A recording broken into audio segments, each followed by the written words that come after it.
Good evening. Welcome to the September 24th meeting of the Derry Cooperative School District. Please rise for the Pledge of Allegiance.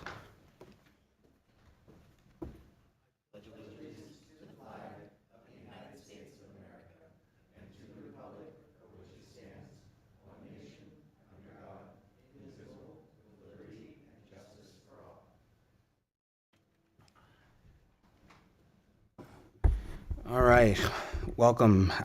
So tonight we are not going to approve the September 9th minutes. We're going to push that to our next meeting. So with that being said, we'll open up delegations and individuals.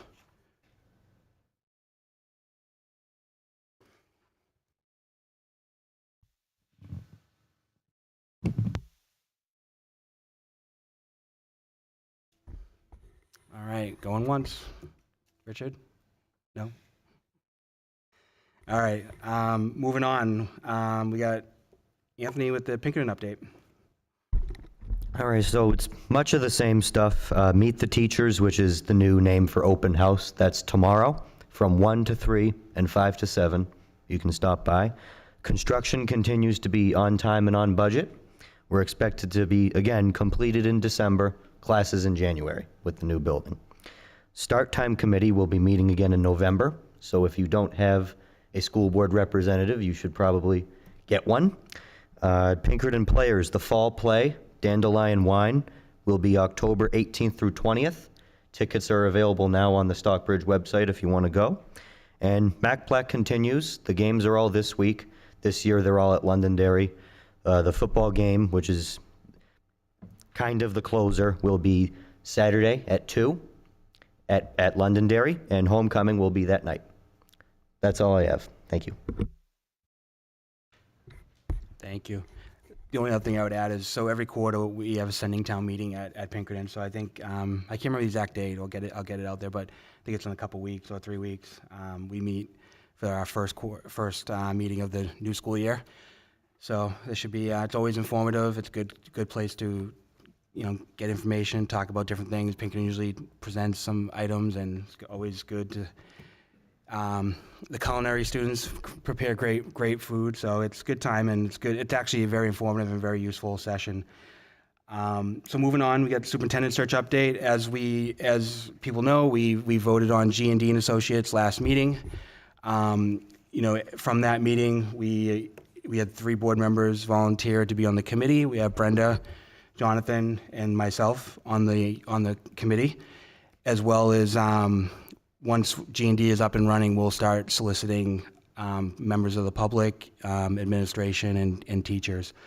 I have a call tomorrow with Scott to kind of get that process kicked off. So once I will, when I have more information, I'll pass it along to the board. But we're starting that tomorrow, and I suspect, and I should have printed off what he sent me, but it's just really a lot of stuff to get the process up and running, criteria and all that good stuff. So once I do have that, I'll share.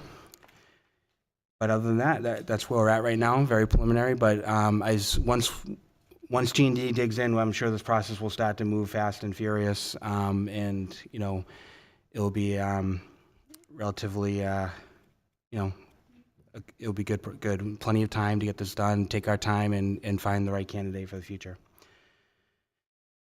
All right. Any questions? Okay. All right. So the main event. We have facilities update. So we are tonight. We were distributed from our facilities meeting last week a list of key projects, kind of a side-by-side schedule that shows the first column was the original estimate of way back when, and we have 2 columns, one estimated at 20 million and one estimated at 28 million to kind of give a range of what can be done in those thresholds. And so tonight, I think the discussion for the board is to figure out where we want to be and what those projects look like. I don't think I wouldn't suspect we vote tonight because we won't have the final numbers, but I think before we leave tonight, the expectation is that we all come together and agree on a number that's, once it gets plugged in, once we figure out what's leaving, what's going in the schedule, and that final number will be calculated by Jane afterwards, but we'll have a good idea of where we stand from a high level, and then we can vote on next meeting, I think, based on the final inputs, once Jane inputs those, any changes, if we make any tonight to the schedule. But I think definitely the goal before we leave tonight is to make sure that all 7 of us agree on that number and projects that we decide need to happen as part of this warrant article in March. So with that being said, I don't know, Jane, if you want to add anything more to that, you feel free. If not, I'll open the discussion up for the board. Jane, do you want to, do you have anything to add, or? The only thing to add is to explain the 2 different sheets that I passed out, so that the one that's a 2-sided document on the areas for facilities requests are the ones that had been brought to the board all summer long, all spring. It's the original list, so that you could see what the entirety of the scope of the projects were and what we would be proposing under a $20 million bond and a $28 million bond. That's on a front and back. The second sheet that I passed out, which is a singular document, are just the projects that Jeremy and I worked on through what we believe would be the priority projects, and you can see which ones would be under a 20 and what ones we could have under a 28 million. Again, when you're looking at that 28 million, you're going to see areas where we've increased it because we've had to add a 10% escalator clause. But I think it was important. I think, David, you had asked if I could still show what the original projects were so that people know that there are a lot more projects that need to be done that we're not going to be doing because we're looking for 20 million or 28 million. So just so those projects don't get forgotten. And then also on there, you can see I have notations on the bottom. I was looking at a 15-year bond, and if you're doing that for a $20 million bond, it is a high of 45 cents, and at year 15, it's 29 cents. The bond rates right now are 3.46%, but they go back out for sale in January for their new bonds, so we're not sure what that will be. And for the projected project that's 28 million, it's a high of 64 cents, and then by year 15, it's down to 40 cents. So it's a range right now. It's based on the current assessed valuation, so these numbers again would change if that was different. So I've put that on both sheets for your consideration. Thank you, Jane. So the one thing I would add is, everything will be on the table tonight for discussion. Let's make sure that's clear. We're not locked into 20 or 28. We talked about it's important to have a range to figure out where you want to be. So, and then the other thing I would say is, we're in the unique position that it looks like the interest rates are coming down. It looks like we're getting a 0.5% reduction. Obviously, mortgage and bond rates don't correlate, but we should hopefully see a better number in January from 3.46 based on the current projections for the Fed interest rate. So that's one thing to think of. So what I would say is, like I said, everything's on the table. Let's have a good discussion. And really, let's leave here tonight with all 7 of us feeling comfortable and confident that this is the direction forward and this is what we want to support as a group. And then Jane can hash out the final numbers after we make those decisions. Jane, one more thing that we discussed in committee on the list, we have the HVAC project at South Range, which is obviously that's the Honeywell project. That's the one school for which that project wasn't funded this past summer. So Honeywell originally quoted, I think, like 2.9 something million, and we have here the 542 under the 20 million and the 1,042 under the 28 million. Could you just explain for everyone what that means? Sure. Well, part of those costs as part of that $3 million estimate was to secure the structure of the roof in order to have HVAC. So even with a roof replacement, you still need the ceilings and underneath the roof to be structurally sound. So that's what part of that $3 million was, almost $500,000 in order to do that. So in the $28 million, we added some of the HVAC back in to do some of the HVAC work. If the board, of course, chooses to put the HVAC in the 20 million, we would certainly just adjust another area of the proposed schedule of projects right here. So all of the HVAC that were noted in Honeywell are not included in here in the 20 million project. In fact, you probably wouldn't have any change in HVAC. So the 542 is just structural. That was an approximate. You know, I'm not sure exactly what it would come in. And again, none of these have been bid out, specs drawn, none of that. So this is just what an estimate was when they looked at the building at that time. So I had a note here for this similar question to Michael. So the 542 basically shores up the structural integrity, and what we'd be doing there is then setting that up for future for the HVAC install instead of having to do the structural piece and the HVAC at the same time. Correct. So if you wanted to do some HVAC, yes, you would shift some things on the 20 million, or if you are going to go somewhere between the 20 and 28, you could shift some funds to focus on HVAC at South Range.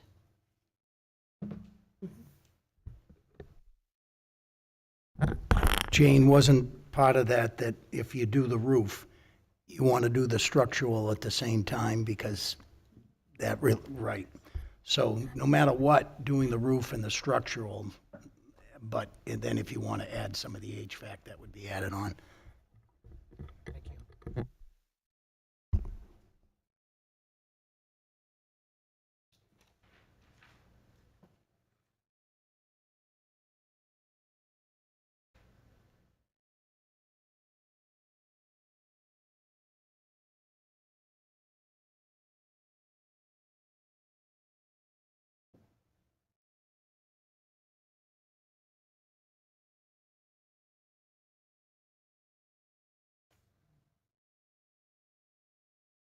Jane, I have another question. So when we think about what's being covered in either option and potential mix and match, when we think like the next step, right? So large projects, when, how, it's impossible to predict the future, right? But when you guys are really starting to kind of lay out the whole plan and hopefully knock off a significant chunk, what does next look like?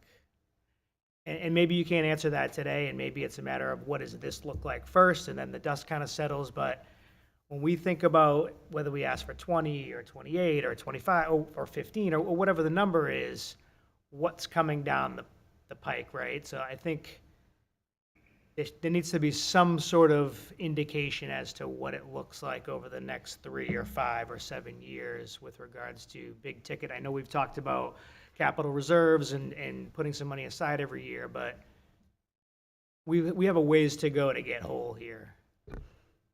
It's a good way of putting it. We do have a ways to go. Well, looking forward, everything that's on the double-sided document that has not been highlighted, those are all going to be near future projects. How we fund those, I'm not sure, whether it's going to be through capital reserve or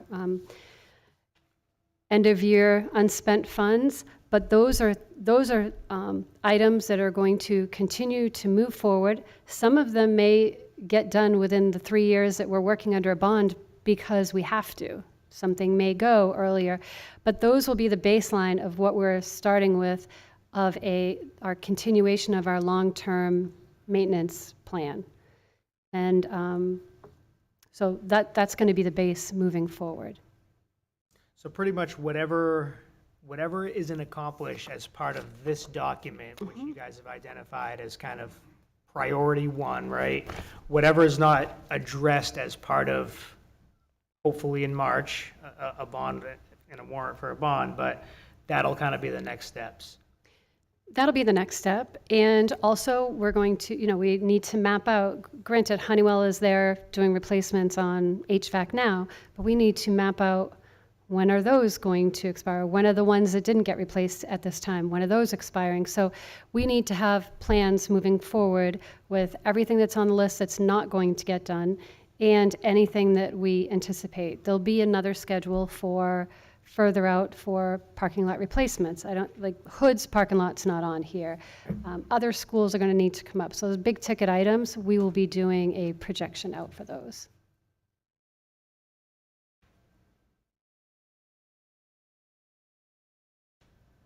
But we, Austin and I were on a call the other day with, yesterday actually, with Jeremy and Mark Jobin and Jay Doherty from La Valley. And these, it's all going to be on ongoing projects. And unfortunately, because we are so far behind, we're going to continually have large ticket items on there, and we're not so much catching up. So we need to have a plan on how we're going to fund those moving Closing forward. the gap or trying to close the gap. Yes, yeah. And unfortunately, some of the big ticket items, obviously West Running Brook and South Range, takes away from being able to tackle a lot of the projects. Thank you.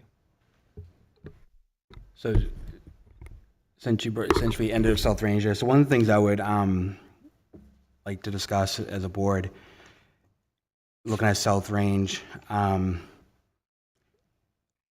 think, and not just South Range, in all the buildings, is when we talk about window replacements, that kind of stuff, I think those should be prioritized, and the HVAC as well at South Range. What also I would say is stuff like parking lot paving, I think we probably should not include, this is my opinion, that we should probably not include those in a bond. You know, they're still important, and they, you know, they are a big ticket item, but that's something we need to shore up the buildings and the structure, windows, everything that goes along with that. So I would recommend doing that. And then when it comes to like parking lot lighting, I mean, I haven't been in Hood at night in a while, but maybe it is a real issue. I don't know. But that's another thing I would probably want to consider taking off the list for a bond. And then, you know, looks like you've already reduced the flooring to a pretty low level already. But so with that being said, you know, those three items, I think it's three items. You got paving at East Derry, lighting at Hood, and paving at Grinnell. I would like to see those come out and add in windows at South Range, HVAC at South Range, windows at Hood, and see, I think that number's going to shake out to closer to 25 million if I did my math right. I didn't do the soft costs and all that, but it'd probably be slightly over 25 million if you drill down with those changes. And the only other question I would have, and maybe that's a Jeremy question at some point we ask him, is I thought new generators was something we should look at. I think we discussed new generators being something that we should look at. Just I don't know if you know the answer to that tonight, but currently our generators aren't working, right? Or they're very Well, they're, we don't have. Or we don't have them. Good point. Yes. so are they a priority? Yes. Were we limited with a scope? But yes, they are a priority, absolutely. So those are just a couple of my suggestions. And you know, the generators, you're looking at East Area 150,000, Gilbert Hood 150,000. I think that was it. Oh, excuse me, 160 at Grinnell and 180 at West Running Brook. So so in my scenario alone, we're looking at 25 to 26 million, unless we look to cut out more than just the paving and all that, the lighting. But that's where I look at from a starting point in my head when I look at this. But I think overall, it's a great job of putting this together. Great job of kind of one pager, you know, comparisons is really good. So that's just some of my comments. You know, I'm sure we got more from other board members, so I'll stop there. Just want to put my 2 cents in about if we were only to do one generator. East Derry has that issue of when they don't have power, water, and the bathrooms don't work. And so if some people didn't want to do all generators. I would just put East area as the top priority if any generator gets done because of that. And that's the only building that has that issue. Its location too, I think, makes it more prone to losing power. If I might add about the generator at Gilbert Hood, that's primarily to back up the internet and the network.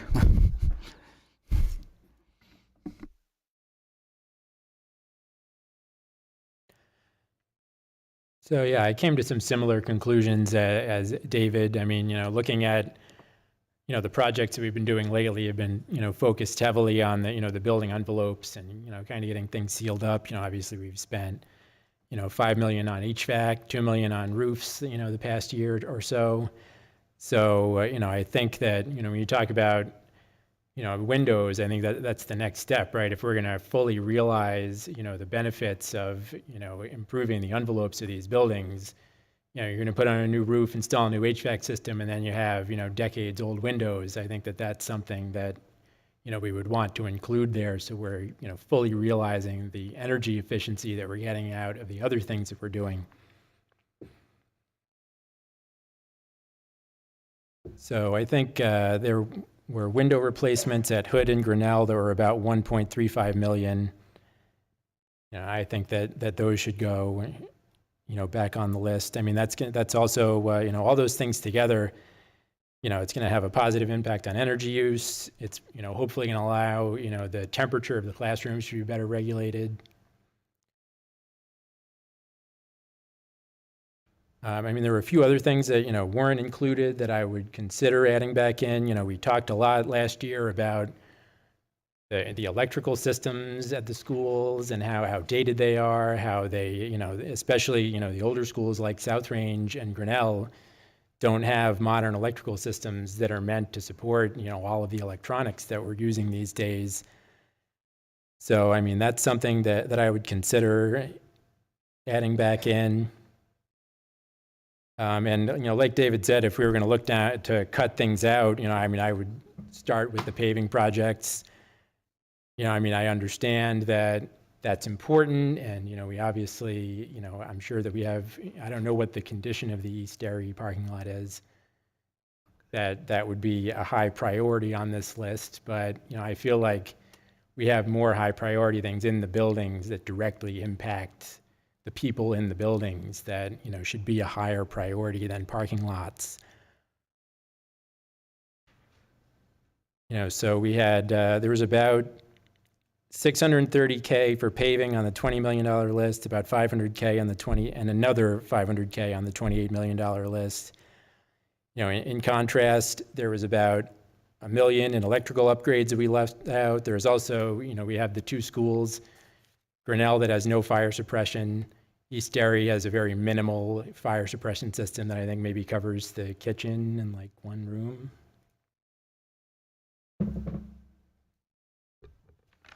Yeah, there is no full fire suppression system at East Area at all. Yeah, that covers the whole building, yeah. So, I mean, I feel like, again, those were projects that we really talked about as being important last year. So, I don't know what final total we're going to come out to, but those are things that I would consider adding back in.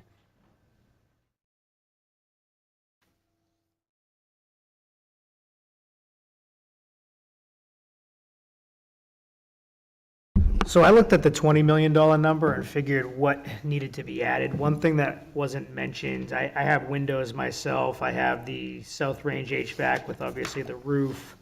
I looked at addressing the ADA requirements in the schools. I think this is a good opportunity or a great opportunity to make sure, given the age of the buildings and some of the unique layouts of the buildings, if we're going to invest a significant amount, let's make sure we are up to date, correct, accessible, and compliant as it relates to ADA. So I added all of those back in onto the left side. I added the fire alarm system replacement at Hood, and windows, everybody kind of covered off on that. You answered my question on South Range with regards to what the half number figured. I came up with like 24.2 with those. But I think it's a good time for ADA to be addressed and corrected.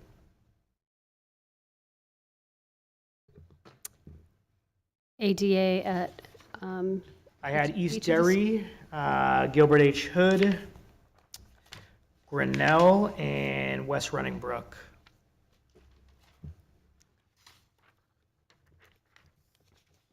It's like 2428 was that number. So in between the two. And then the full, basically the full 1.04 HVAC equipment replacement with what you already accounted for here, so the $1 million project, that basically slid over, so it was an additional 500,000 on that line for South Range.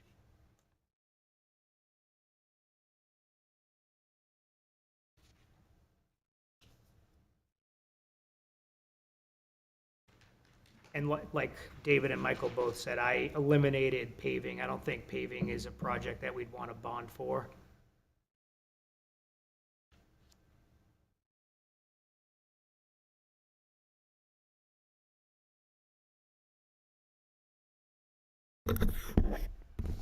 So the notes that I had gone through also had added the ADA compliance to the schools. There were some security line items in there that I thought should be added back. I wasn't really sure what those were, but not, security for our buildings should definitely be a number one concern.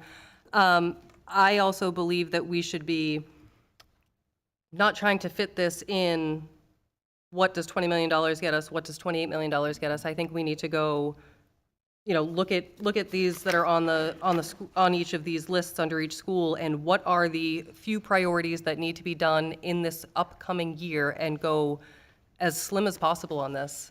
In talking to more and more people in the community, money is tight, the trust isn't there, and I think if we ask for too much, we're not going to get it.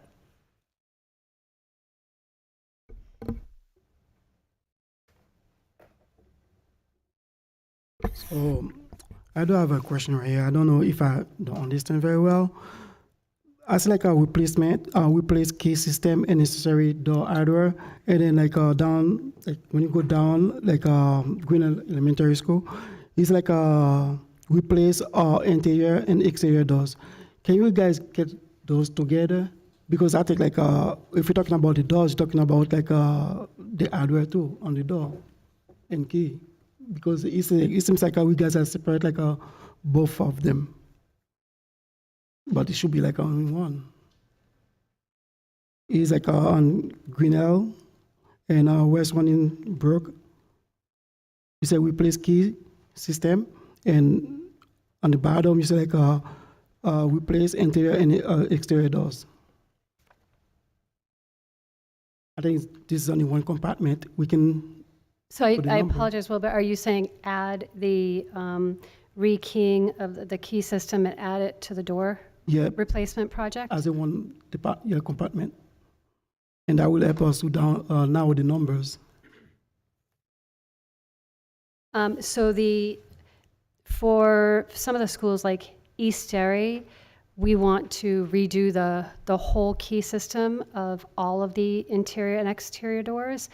2 of our schools already have it. I believe Hood and Barker were already upgraded.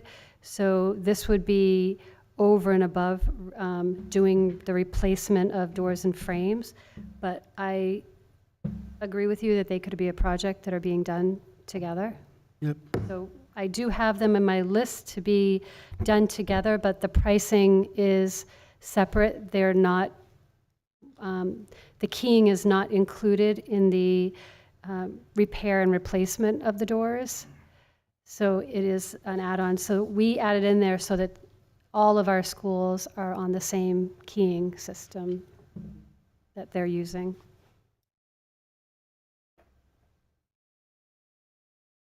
I mean, we could also pull the keying out and maybe do one school a year and put it in the operating budget. I mean, there's creative ways that we could do this as well, since it's a small ticket item on some of the schools.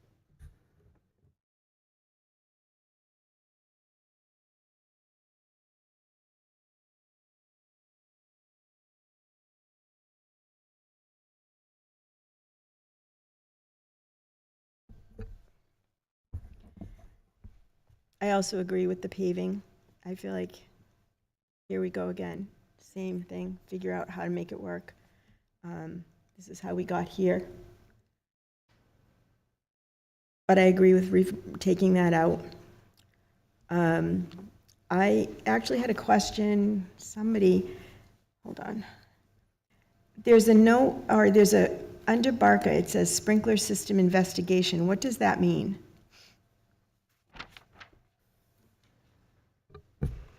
That was, I believe that was part of the La Valley report, was to investigate whether replacement or upgrades would need to be done to it. So Okay, that's why I did not put on Barca, I did not put that in as any item to be put on a bond, because to me, that's a soft cost of a investigation and part of a project. If we needed to look at the sprinkler system at Barca, we would do that. Right now, we've just been making repairs on it, but if that needed to be replaced, that's what that's in there for. At the time, it didn't need to be replaced, but they noted that we should investigate that. okay, So we don't have a cost or an estimate on that. okay. Because my mind goes all the way back to when that school opened. And I'll just leave it there for now. But I do agree with the paving. It's hard, really hard to pick. Like I said, I feel like this is deja vu. I also noted the ADA requirements, and I note that there's not any noted under South Range, but I know they have some concerns that probably should be looked at as well. They do, and I'm not sure if originally, if those weren't put in, I'm not sure why those weren't put in, but places like that, formerly Derry Village, those are all, the majority of the bathrooms are not ADA Right. compliant. So you'd have to do construction to do that. And, I'm not sure, not having it in front of me, what all the ADA projects are that are part of the La Valley project that I would have to look up. But that school in particular is bathrooms. So ADA compliant on some of the schools is curbing, entryways, those type of things. Right.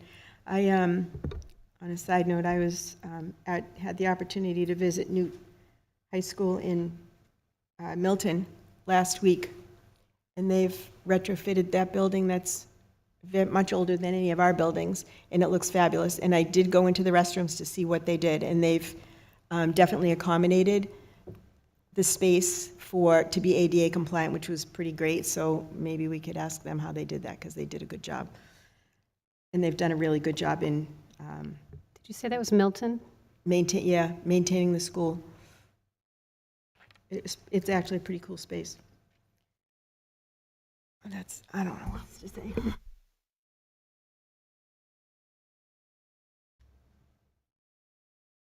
So I guess right now we're a lot of similar thoughts. I know Jonathan will speak obviously, but Katie has a thought too, where we look at what exactly needs to be done within the next year or two. It sounds like at a smaller budget. So we need to kind of reconcile that once Jonathan talks, gives his updates. I think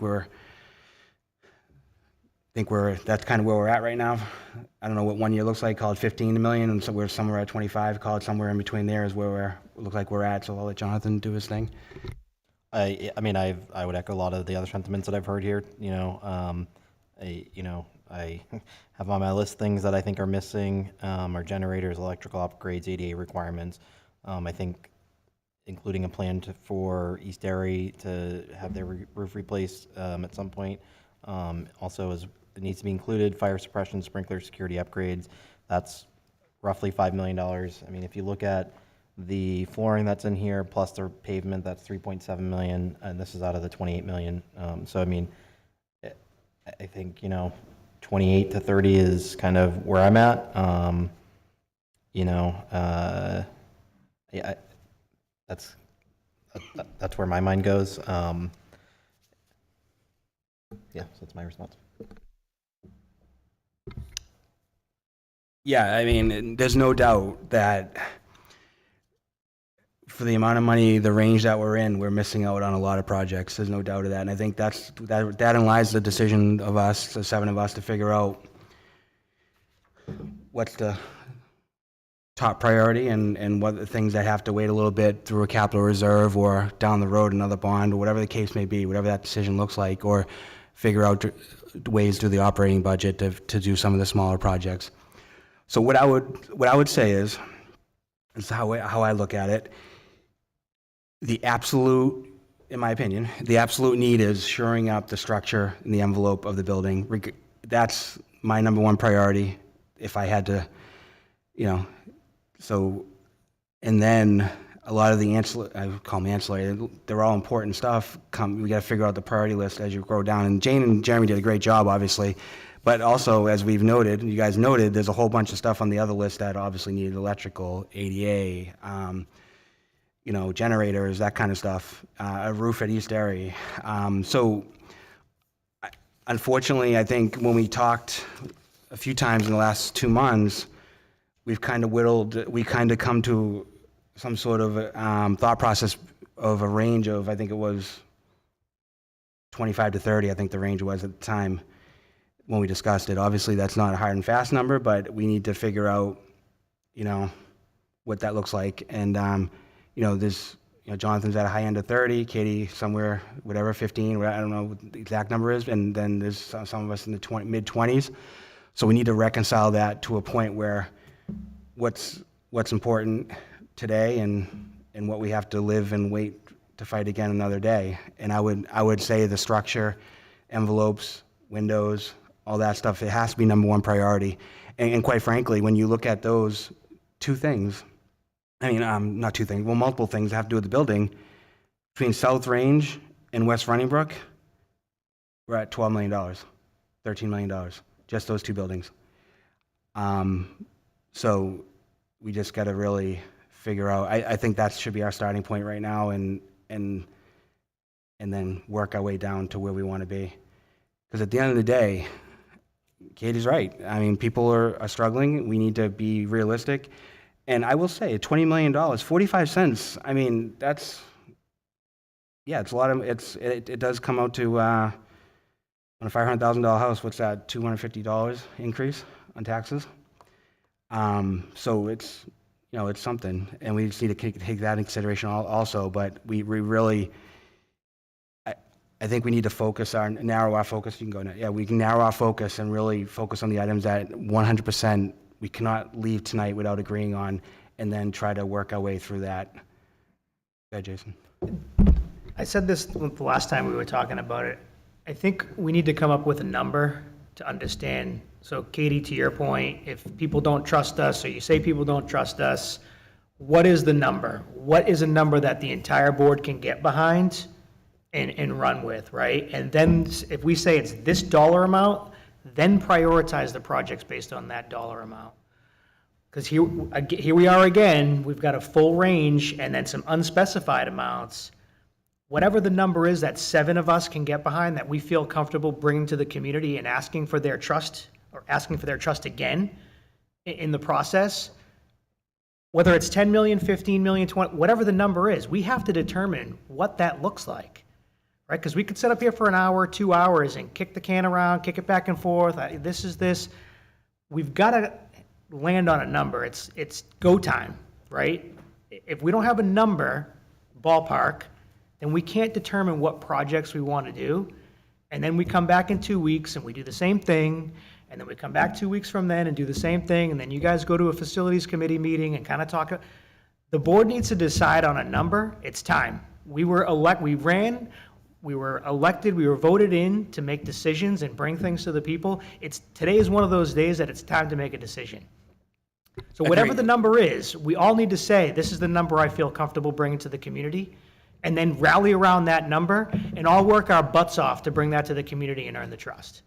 Agreed. So the last time we discussed this, the number was 25 to 30 million. If that's changed, now's the time to talk through that right now. So, I sat up here a couple of weeks ago and said, let's go for the 38, let's see what that looks like, because I wanted to know what it looked like to have it all included. I hate to have to say no to anything.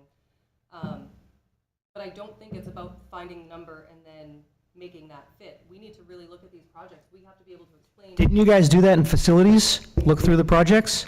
Yes, and they're listed here, but we need to be able to explain to the public the priority of these, exactly why they're all included, and be able to get to our number that way, not, we heard 20 million, it'd be okay, how can we fill that? So to Jason's point, so this list that you have in front of you, the side-by-side, this was the numbers that Jeremy and Jane presented. These are the projects that Jeremy and Jane presented to us that are the highest priority. We've been talking about these priority projects for the better part of 2 years. But we keep changing what's important, right? I like this, you like that, well, you think this is important. That's why a number's important. I agree with Katie, though, because some things are really important. Not everything's important. If I had my druthers, I'd go with this most expensive list and fix everything, but I don't. So in order to be able to back up 15, 20, 25, whatever the number is, we need to know exactly why those are, I know why they're important, but I don't know exactly why everything is important. Like I just asked about the fire, the sprinkler thing at Barca. I didn't understand what that investigation was. Why is that important, right? I get that some of you guys that were on facilities prior to this year, this is old news. You're tired of Yeah, but hearing all of it. the information we've Never used, mind. I'll just Brenda, stop. is all available for everybody to look at, and it has been available for all of us board members, for the community. All the information has been out there. We've been talking about it nonstop. Everything is available to anybody who wants it, whether it's a board member or a member of the community. Everything is available. My number's 20. So basically, we need to talk about the issue. The issue is like, whatever you guys talking about, like numbers, but we should understand if the community can afford it. Because we are taking decision without getting the community involved. I think that's the issue. So we guys should focus the average, how much people make a year before we guys choose a number. I might choose $10 million and it still don't fit like the community. So how much they make a year? So we guys should concern about that too. Get the community involved before we guys make a decision. That's the issue.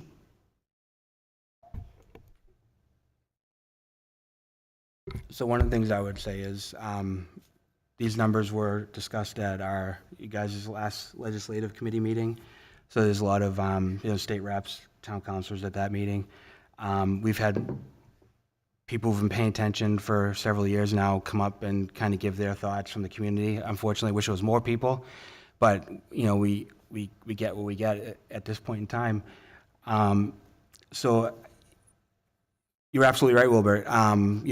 But we're working on the information that we have, right? On a $38 million bond, we had 52% of the people, vote for it. I think, with the reduced number based on the feedback we've gotten from different people in the audience tonight, from a committee meeting, it sounds like if we're somewhere in the mid to low 20s, that number could work. We just got to work hard to get there and really work hard to talk to people regarding why we need it, and we've had those discussions in our facilities meeting too. We started that conversation of, how do we get out there and talk to the community and go through that process again, and we have some more unique ideas than we did last year, some stuff that outside of the box kind of stuff that might work out well for us. So I think the goal of tonight is to figure out what number the seven of us can agree on and what projects work for that number. And the administration's already done half the work for us. They gave us the projects, right, on this one pager. So, obviously with a few exceptions, common exceptions, we've kind of narrowed a few out, which is natural. I think, based on their feedback, based on years of feedback, we know what those numbers are. What those projects are, and the need for them. So I think, Brenda gave her feedback. She's at 20 million. I guess I will say I'm somewhere in the $25 million range, but I recognize the fact that I could be lower as well if need be. So that's kind of where I'm at. So a couple things. When I hear the word trust thrown out, we employ a facilities director who has been entrusted to deliver us what the priorities are. He has given us now 3 different solutions which he believes are priorities, and some of these are short-term priorities, some of these are midterm, and some of them are long-term. That total is $48 million. We asked him to pare that down with Jane. That went down to 28 and a $20 million. So those are the priorities. If you look at those two proposals that we have today, there are 4 projects that differentiate the $20 million and the $28 million. And then you add on flooring replacement, the differences in that, right? Because there's about $800,000 in flooring replacements, but there's 4 major projects: window replacements in the 1950s Hood, fire alarm system replacement at Hood, the exterior window replacement that is at Grinnell as well. Parking lot repaving. Those are the 4 major disparities between these 2 plans. We have the priorities. There is also the cost of not doing anything, which, as you can all see here, if we look at the original estimates that have been given to us from over 24 months ago, the cost is going up. The costs are not going down. So we look at something that was $1.4 million 2 years ago, it's now 1.6. Something that was $2.8 million is now $3.3 million. There's a cost to doing nothing. So if we're going to put all our cards out on the table, there's a cost to not doing anything, and there's a cost to not doing a large chunk of these things or some of these things that we're going to leave on the table. So again, this is where I continually will say, if we're thinking long-term for the benefit of the town, I will go back, and the 3-tranche plan that was proposed last year had a 65 cents per thousand tax impact over 20 years. The $28 million, which is, again, $9 million fewer, and it's a 5-year smaller or 5-year fewer years of a bond, is 64 cents per thousand. When we delay and when we don't do the things and we don't get these things passed, there is that is detrimental to the long-term outlook for the district. So we have the priorities. We trust people in the district to put these things together. It is now the time for us to make a decision. And as was discussed during the last facilities meeting, it is now incumbent upon us to have the decision to now communicate out what the plan is and educate the public on what our new plan is. There's, again, it was said at the facilities meeting, we said it for the last few months, there's no more discussion about a new school, so there's not any more, quote, confusion that's going to be around that. So we can now focus solely on a capital improvement plan that is long-term. Again, I've said this time and time again as well. I'm at 30. If the majority of the board is at 25, I will get behind that. I have said this time and time again as well. It is important that everybody on the board, and I believe David said this as well, that we have a number that we all can get behind and we can all support. So I guess if push comes to shove and it's 20 million and that's what everyone gets behind, that's fine. But I will tell you right now, if we do 20 million, we are leaving a lot on the table for future boards that will have the burden of deciding what to do then, and there will be a long-term financial impact of that as well.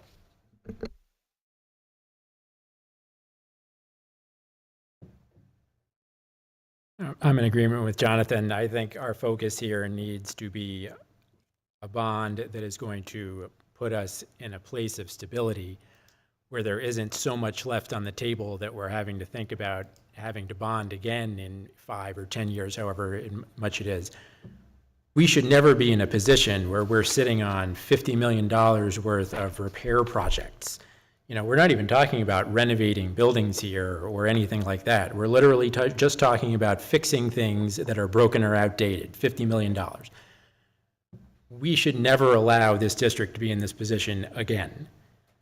We need to bond enough enough now to get our heads above water to the point that the projects moving forward from there, we can fund in a normal way where we're not having to bond and absorb interest payments. You know, we need to get to a point where that we can start, you know, maintaining a capital reserve for facilities projects, having, you know, a set amount of projects that we're doing every year to keep the buildings up to date. You know, we cannot get our heads above water with only $15 million, and we simply cannot let this ever happen again.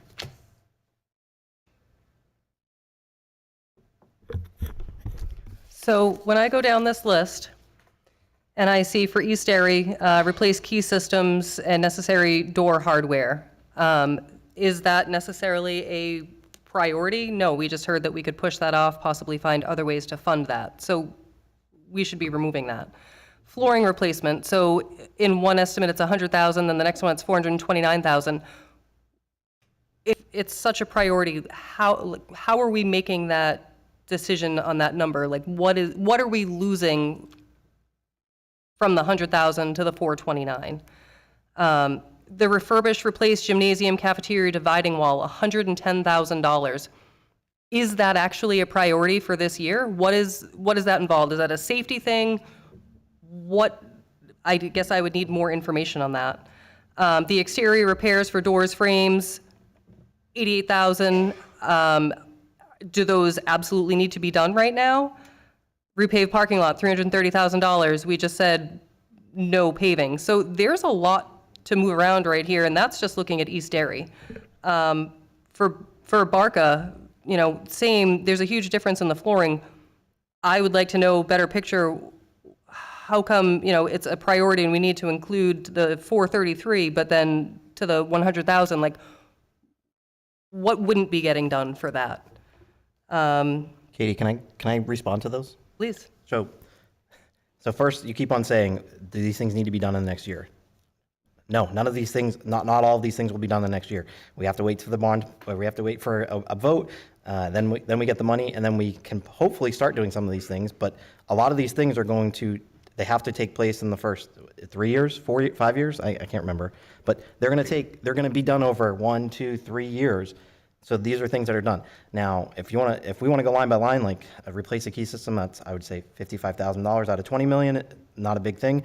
Again, is there ways that we can do it? Yeah, sure. We've also, all to a T, have said we're fine with not doing any flooring replacement or making that a priority. We've also said we're fine with not making parking a priority either right now as well. So we are all reasonable people, but when you look at things like your roof replacement, $800,000, like a brick facade at South Range, $3.3 million. These things, like David said, we have 2 buildings that are $12 million just out of 20 million. Like, so, and it's just really frustrating that, again, as Jason has said, this information has been out there. It is, you are on the facilities committee. You have access to all this information and to all of the people that sit here and put in the hard work to make these things happen. The work needs to, the questions that need to be asked need to happen between these meetings. The questions can't be brought during these meetings to sow seeds of doubt as to what the district employees are doing. They are doing exactly what we have asked them to do. We sat up here to a T. We all said that $25 to $30 million is what it was. So you coming in on September 24th and now saying, well, we need to do this, it just doesn't sit right with me. And it just seems like we're continuing to be more divisive than we are to try and rally around a number and rally around educating and communicating out what a plan will be, because at the end of the day, we need $48 million of things that need to be done. And they're not going to get done if we continue to just sit here and argue about them. So if I have these questions, don't you think that maybe people in the public have them too? So maybe it is good for people that are watching and paying attention that they can hear you and others answer these questions. And also, we absolutely should be going through these line by line publicly. Didn't you guys go through these in the facilities committee? Wasn't this part of the last meeting? And that's being presented to us, and then this is what was shared out. If you refer back to all of the project documents, everything was lined up. They did it in phases. Everything has an explanation. I mean, that is the work that was done. That's the purpose of committees. You know, we have a committee that focuses on facilities, and they do the work of putting things like this together so that the board can digest it. You know, It comes down to preparation is what it comes down to.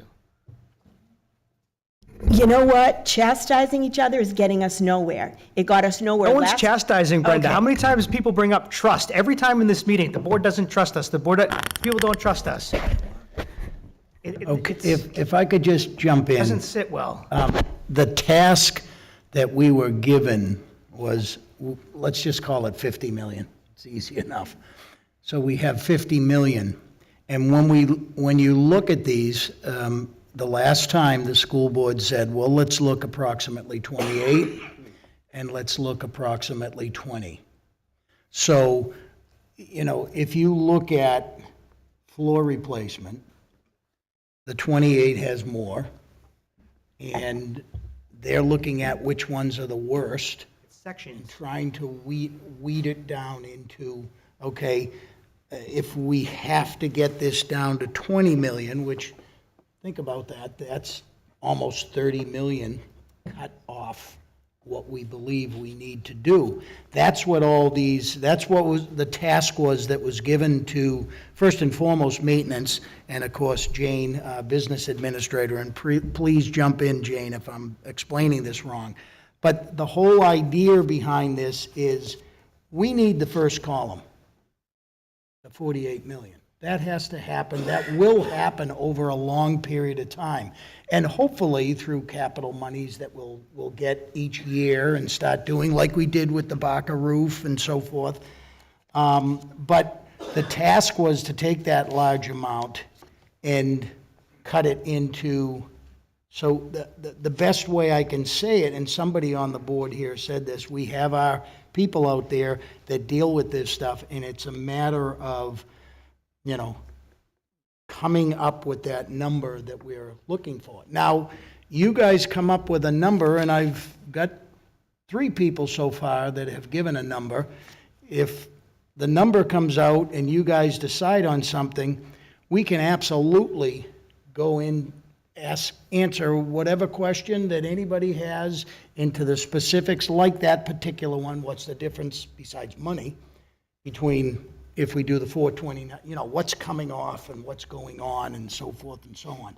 I'm guessing it's different rooms within East Derry, and I'm sure they have them ranked according to this room is the worst and needs it the most. That's probably the 100,000, and then the next room would be added on.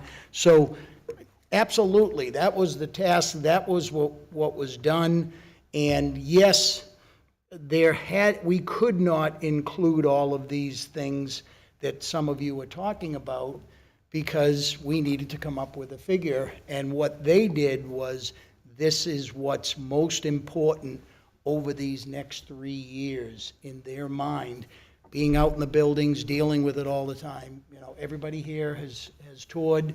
You know that these guys know the buildings, know what's going on with them, and that's basically what the process. And I think we are zeroing in on it, because I think if more people can try to come up with an idea of what, even if it's just, this is what I believe, don't even look at that. This is what I believe the town will afford. Whatever that number is, and then if you guys can hammer that out and maybe come with, all right, we're going to zero in on, we can give as deep specifics of each one, which is what we're going to do when we try to be transparent, when we try to tell the public is going to hear we have this number.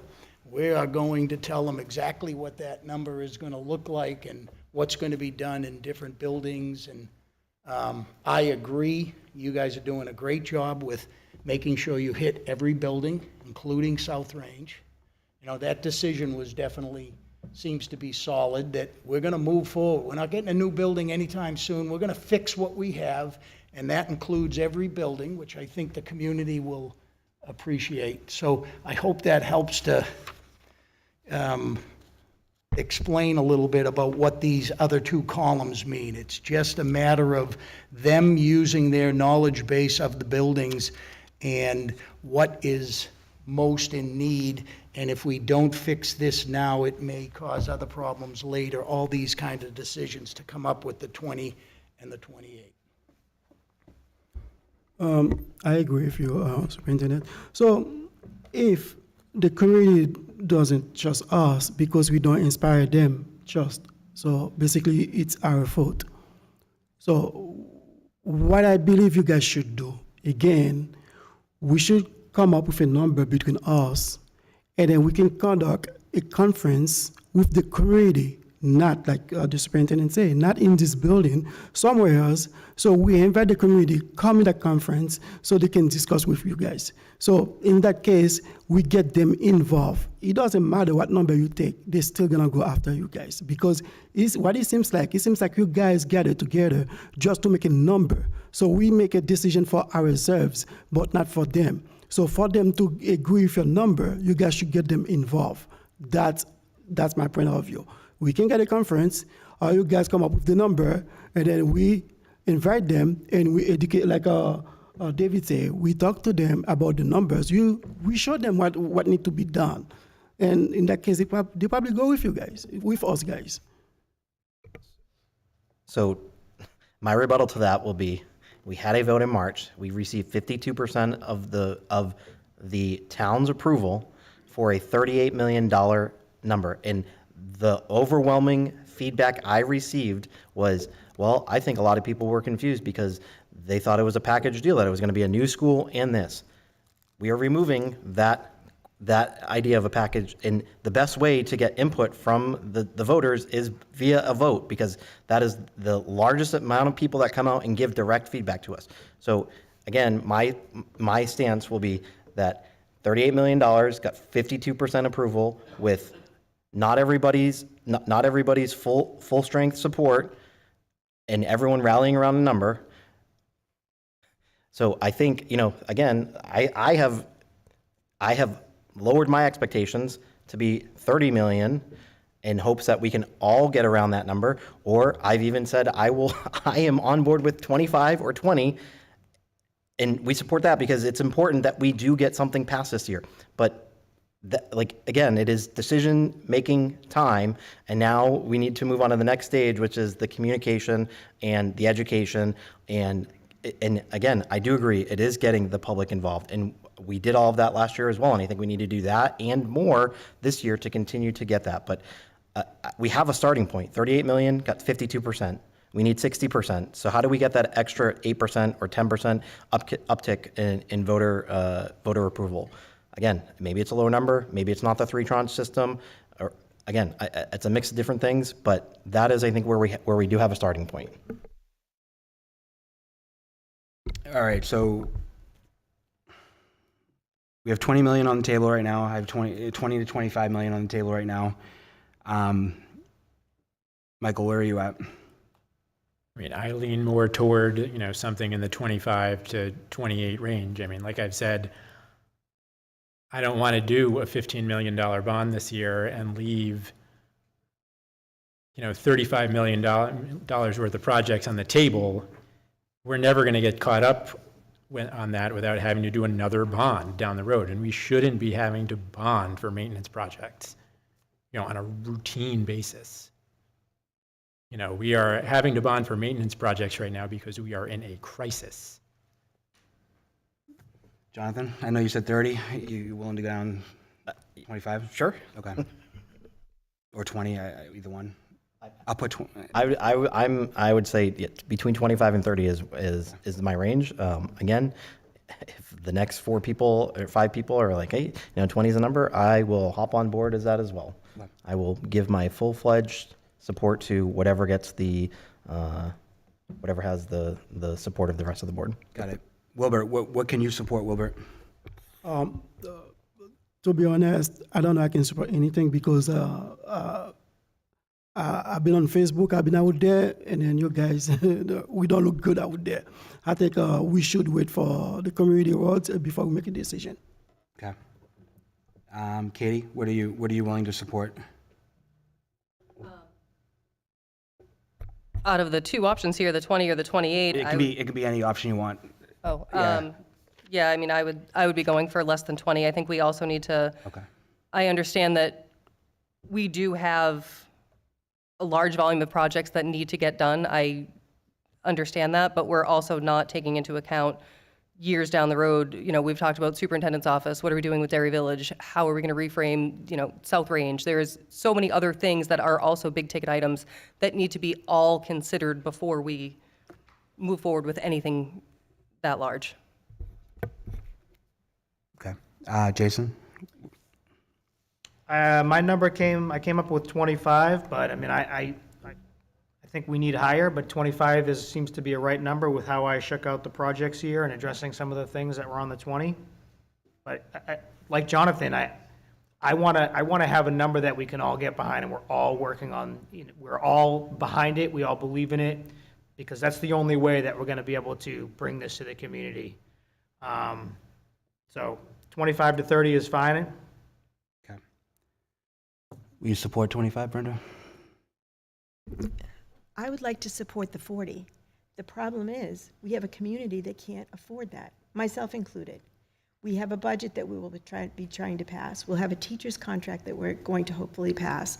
The town has approved some building that they want to do. So if we all are looking at, what was that number? No, the 45 cents per thousand in the first year. I heard that number at the town council meeting last week for a new project that they're working on. So let's add that. And I'm not saying it's not needed. I'm not implying anything. I'm just saying, I think we need to think about the whole picture. We have a fire station. I don't know if that's fully on board now in our taxes, or if it comes on when they open. It's on board. Again, I'm not saying anything about it. We've needed it for 20 years. I'm glad it's being built. But it's a whole town.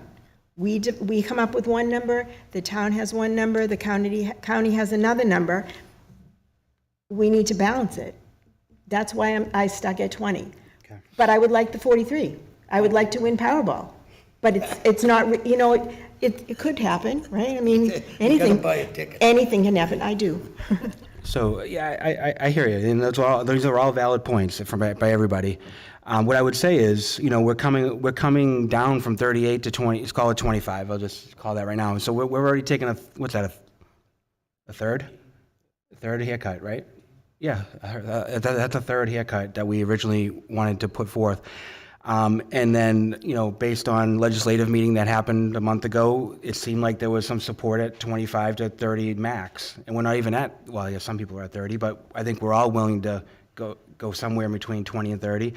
So there is, this won't be a surprise to anyone, particularly in the leadership of the town when it comes to town council, state reps that are involved in the legislative committee, people that are paying attention. I mean, in my opinion, when you take a third of a haircut from where you started last year, I think that's taken a large consideration of where people are in town right now. But I hear you. Even at 25 million, you're looking at 60 cents, whatever, roughly, and I get it. But we are at crisis mode right here. If this doesn't get passed in March, we are in some serious trouble. I don't think that's understating it. So what I would say is, I don't want to leave tonight without getting a number that we all can live with, because we only got 5 meetings left to the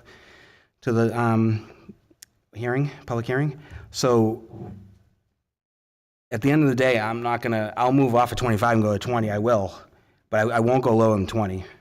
That's kind of my threshold. And I really, honestly, I don't want to go to 20, but in the sake of working together as a group and understanding the discussions that the community, the comments that you guys have made, I recognize that, but all right, that's, so if we can agree to 20, I mean, Katie, I'll let you go in a minute, Jonathan. Katie, is that something you could live with at 20 million?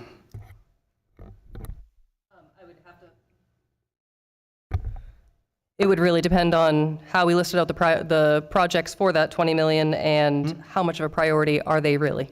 No, that's a given. I'm with you there. I'm definitely with you. And I think, okay, so Wilbur, Wilbur, can you get behind 20, or do you still stuck on waiting for more feedback from the community? I shouldn't say stuck. I used to prefer more feedback from the community. That's right. I don't know how long it's gonna take us, guys, just to have a conference with the public and then basically get their point of view. So that's why I cannot come up with any number without the community support.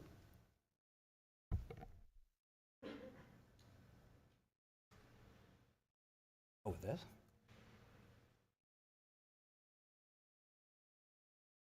Go ahead, you can, yeah, go ahead. So, Will, when we put things forward to the public, right, we have to come up with a budget, we have to come up with whatever warrant articles that we feel will pass the community. We do have a public hearing. It's after we decide on a number, but we do have a public hearing. The public can come and hear what we're saying, what the number is, what we're doing with that number, and they can have their piece. They can say, I don't agree with you, I think you should add this, I think you should take this off, I don't think this, whatever the public wants to say about what we've proposed, they come and tell us. At that point at the public hearing, the board will vote on what we're putting forward toward the ballot. Again, so nothing's, whatever we decide here is our decision, but it's not a final, solid, it happens decision. After that, then, so we vote and it goes to a ballot, and then we have a deliberative session where the community again comes and says what they think about what we're doing, and then it goes on a ballot in March. So there is opportunity for the citizens to come and talk about what we have when they can see what we're doing. They can also come to the next board meeting and say, during individuals and delegations, I don't agree with you, I think that's a good idea, I don't think that's a good idea. But it's hard for them to come and give any input if they don't know where we stand. Does that help? Maybe? Yeah, it helps. So I've been to schools, like to the schools myself, and then $28 million is reasonable, like basically. And then I said that before. But the thing is, like you say, I didn't see like a public like involved, the public involved. That's why like I kind of like be careful with my numbers. But if you guys want me, I can choose like a 25 million.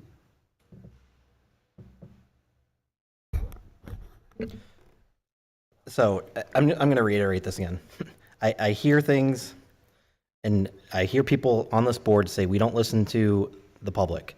Our vote, the vote every March is a direct reflection of us listening, right? And so I know there are people who are going to say, well, we still ended up closing a school, even though there was a petitioner's warrant article on there. And I said this ad nauseum last year, that decision was, the decision that the board made was that, and, if a decision of the board, a recalibration of the board wanted to do that, or change that decision, we could. But it is disingenuous to sit here and say that we don't listen to them, but then when 52% of the voters have said that they want to invest into capital improvements for the schools, and then you tell us that we're not listening to them, you're speaking out of both sides of your mouth. It's very frustrating that, again, we are here at the end of September after everyone at this point has had the opportunity and has had the information at their fingertips to be able to make a decision, and we've all been very clear about this process and when we wanted to get to a point. And like David said, we have 5 meetings left until we have a public hearing, which means we have 10 weeks to communicate out whatever the plan is. So again, if the number's 25, great. I will get behind that because, again, I understand that we need to get something passed. And I hope the 6 other members of this board understand that too. So whatever number we hit on, I better see each and every one of you out there busting your butts and talking to people. And I'm not talking about just on Facebook, and I'm not talking about just in the group. I'm talking about get out there and shake hands as many as you want. Because I went out and did that last year. And again, it got to 52%. We didn't have all 7 members. So I need to understand that each one of you are all dedicated to making sure that whatever number we agree on gets passed. All right, Michael, can you get behind 20? I think we should be looking more at 25 to 28. I mean, like I said, 20 is still less than 50% of the total. You're leaving $28.2 million worth of projects on the table today. Those projects aren't paper projects. They're things that are going to need to get done at some point down the line. They're going to get more expensive as time goes on, and leaving that much on the table, along with all the other things that are going to come up over the 3 years while we're completing the bonded projects, isn't going to put us in a position of sustainability. Okay. No, But again, I hear- I will get behind and I will support whatever the board agrees on, because we need to get something done, but that's my opinion. Okay. Jonathan, I suspect you're same? Okay. Jason, can you commit to that, or where are you at? 20? Yeah, It's not enough. I agree. To piggyback off what Jonathan said, if we didn't listen coming out of the vote, we'd probably be putting a new school back on the ballot, understanding that a new school replacing two aging buildings is probably the better long-term play. But we heard the community by way of their vote saying, we don't want a new school. So here we are, and now we're flipping and putting potentially $6 or $8 million into South Range, which many of us said it's not worth investing tens of millions of dollars into South Range, but that's what the community wants, is to keep South Range and doesn't want a new school, so here we are. It's gotta be 25, because when we look at South Range and West Running Brook, those two schools alone, that doesn't leave much for the rest of the projects or the rest of the buildings.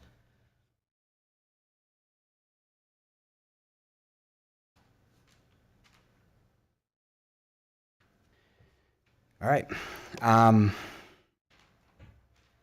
So, I mean, what I'll say is, I mean, I guess it comes down to Brenda, if you want to, are you comfortable going to 25?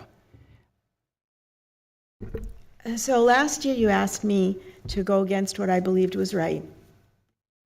I don't like doing that. I don't like being forced to vote for something that I don't think is right. I would love to support the 43 million, but I don't know that this community can support the number for a $25 or $30 million budget, a bond, with a budget, with a teacher's contract, with the town, and with the county. We have to consider it all. I know 20 isn't enough, but I'm afraid to go to a higher number and get nothing again. That's what worries me. And it doesn't matter who's knocking on doors or shaking hands and saying, no, it doesn't, Jonathan.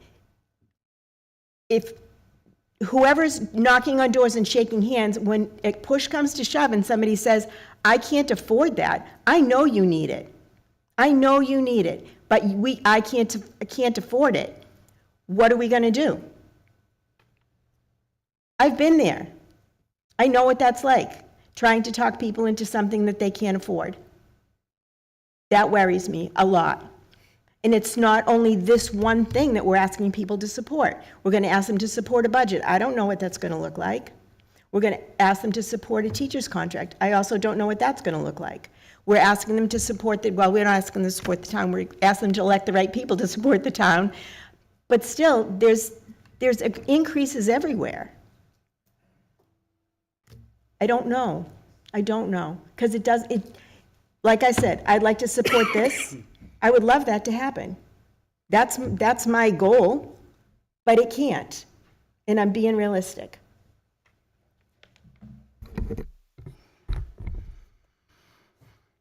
All right, Jason.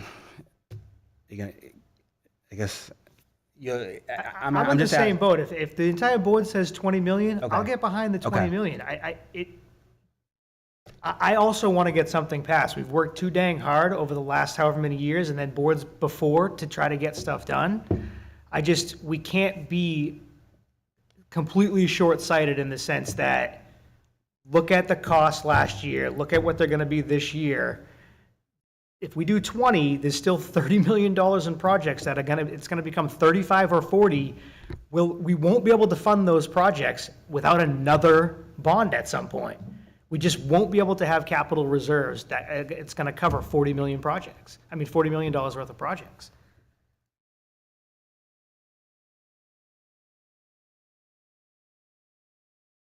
And I will also say this, these are estimates, which also worries me.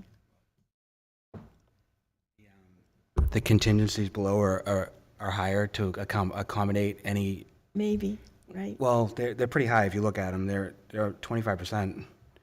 So, I mean, so when the estimates when they're not estimates anymore and you got your project costs, these numbers will get adjusted, as part of that process.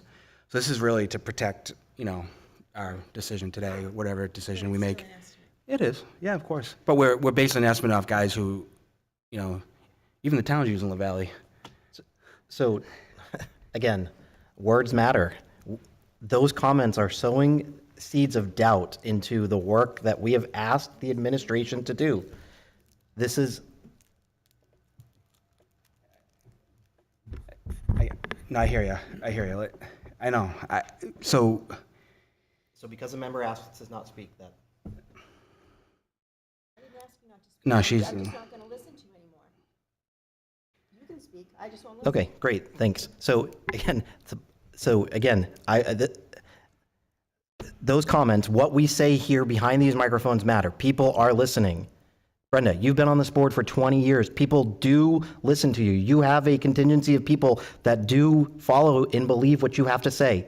So yes, I will continue to challenge that the people that are watching tonight are going to hear that and think, well, maybe there's something to that question. They're only estimates. No, these are estimates provided to us. Again, we got them last year. They're the same exact estimates that were provided to Pinkerton when they built their building, their social studies building. They're similar estimates for the soft cost, construction management, and contingencies for what the town got when to build the fire department. And so again, there's no. Again, this goes back to when you say things that the public doesn't trust us. The reason they don't trust us is because comments like that continue to get made. And I, for one, am not going to sit here and going to and just not challenge those anymore, because I trust the people that are doing the work that we've asked them to do. Now, again, like David said, they're a little bit higher. Is there a possibility that they come in lower? Yeah, absolutely. If that happens, the money goes directly back. So again, we need, it's better to have it and not need it than to need it and not have it, because if these estimates were lower, then that means that whatever priorities that project that we have, that means that that project will not be funded any longer. The top column says estimate. I didn't say they were going to, thought they might come in lower. They could possibly come higher. An estimate is an estimate. In a contingency, that's great that it's 25%, but that could still be different. We don't know that for sure. That's not meant to throw a monkey wrench into anything. Can I just mention something? The contingency that is noted is 10%. Right, but soft costs are not contingency. Soft costs would be actual costs, paying the engineer, paying the bond counsel, paying bond fees, so your legal fees, paying engineering and design, paying testing costs, paying your inspectors. There are a lot of things that go into soft costs that are not contingency. They're not what ifs. Those are actual things that you need to do to complete these projects. And when Austin and I talked to Mark Jobin yesterday and Jay, they thought that they were very much on the conservative side at this point because there are no specs and plans and no designs other than the Gale project, which is the exterior facade at West Runningbrook. They do have a design plan that we've paid for. So, but the design phase has not been done for the South Range facade. And yes, could contingencies come in lower if you had your design plan? And actually, Gale's estimate for the facade already includes their contingency. So when I did my multiplier, I did not add an additional 10% for Gale. So that's not even included in here. But soft costs are real costs, and management, construction management, you need somebody to manage the projects. You are going to need typically a general contractor. So these are costs that you definitely need to have built in to these projects. So, and I would also like to say, yes, they are truly estimates. So until we actually sit down with specs and say, at Grinnell, we're going to do this many rooms, this many square feet of flooring with tile, or we're getting rid of carpeting, and that's why the flooring amounts are so high. We're trying to get rid of all the carpeting other than libraries for safety reasons, for allergies, all those things. The carpeting, a lot of them are trip hazards. So when we look at all these plans, there's no specs to them yet. And I would encourage the board, if whatever you're going to move forward, is that we start paying engineers and for design plans in order to go out to bid for some of these projects to get them in the queue to actually do the projects, because you'll be looking 2 years out. Notably, if you're either column for either scenario is just the estimated increase if you were going to do it in a year or maybe 2. But the further you go out, like when I was talking to Alan from Gale, it's like 13.5% that it jumped from 1 year till now. So every year it's compounding of how much more, even in the total cost, of what you're going to get done in your project. So I just want to point out soft costs, contingency management, and 10% contingency. Those are costs that I'm not sure how we would be able to reduce them right now because they are for actual projects. If the scope of these activities change, yes, maybe some, because maybe we don't need to have it based on every single project in there, but right now that's where we need to go. We also want to keep in mind, anything that was on here, the 48 million, these are all presented in 2022. It's almost becoming old news, and we're not even putting in things that we're projecting or that are new on here. I met with the roofer from ARM last Friday, and we talked about the roof at West Rundenberg, although it was replaced once they got into it, and you would not have known it if you had just done the roof and the assessment. And Austin was on the conversation, not Friday, but earlier, on these canisters that are inside the roof that we asked them to get pricing to replace all of them. I think there was like 52 of them, comes to $300,000. That's not even included in here. And so we were looking at it and saying, well, maybe we will, and again, that's investigative. You would never, the roofing company would not have seen it had they not had to, they had a problem in the roof that then exposed something that had to get fixed, and they could see it. And it was a design, Austin, did they not say it was like a design flaw? I think it was all explained. So that's not even included in here. So I totally understand that we have to be completely aware of the impact to taxpayers. And if the board votes for 20, my recommendation, sure, we will remove paving. We can do without that. And someday maybe that will get spent from unspent funds, or, you know, we cut back the flooring and we only do 2 rooms a year. But I think that you just have to keep in mind, and I'm not advocating for more money, I'm just advocating to keep in mind that 20 million is not going to solve any of the this is all going to continue. So just, we need to keep an open mind that we will eventually be continuing to bring these forward. So these projects are all from 2022, presented by LaValle. We've had some change orders at the West Runningbrook that they would not have known when they bid on the project or when they did the design on the project, things that came up that we had to approve. So even in a contingency, and they did have a contingency, and it went slightly over the contingency. So we just want to make sure that we are not being short-sighted on reducing the contingencies and soft costs. Yeah, nobody's asking to reduce them, I was just explaining the process. Yeah, and if I can just remind the school board, you guys voted to close South Range. That was changed. Listened, made a different determination, closed a different school. I think it seems like we're sitting here saying, oh my God, I'm going to pick this massive number and I'm done. Brenda hit the nail on the head. Not only we're going as far as deliberative and public hearing, but first of all, the email you're going to get tomorrow morning, or delegates and individuals 2 weeks from now, delegates and individuals 2 weeks after that. We start getting the word out. This is not you guys, oh my God, I can never go backwards. This is, let's get a number and let's see what we get for feedback. And we don't have to stay with that number. You guys are getting close. We got one question mark, one less than 20. We've got 2 20s, and I'm sort of saying 3 25s. Some of you want that 25 a little higher.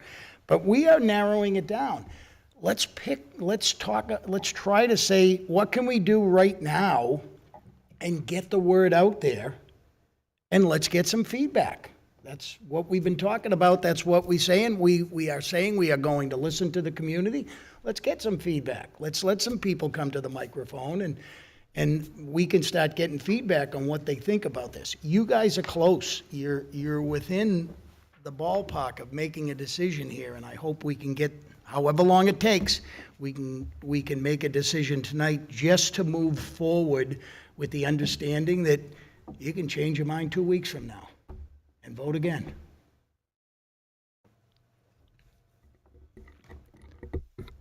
So, while I don't disagree with what you're saying, I think, so we've been talking about this for about a month now, and we have gotten feedback. I mean, and we've presented it to the legislative committee. So I don't see a ton of people coming out. Maybe they will, but, so just to kind of bring this together, if we do $20 million, there's not a lot of projects that are going to get done. And I don't know how you get South Range to where it needs to be by not doing the 3 most important pieces of that building when it comes to the roof, the facade, and the HVAC. Because if we have HVAC issues, we don't have the money to fix them during the operating budget. So I just want to prepare everyone. I know we can change things up. 20 million doesn't cut it. You just add the full HVAC, the 1 million, the 500,000, you're at 21 million. HVAC is 2.5 to get it fully done. So you're at 22. Yeah, you're in. So if you do the the windows in South Range HVAC, you're at about a little over $25 million.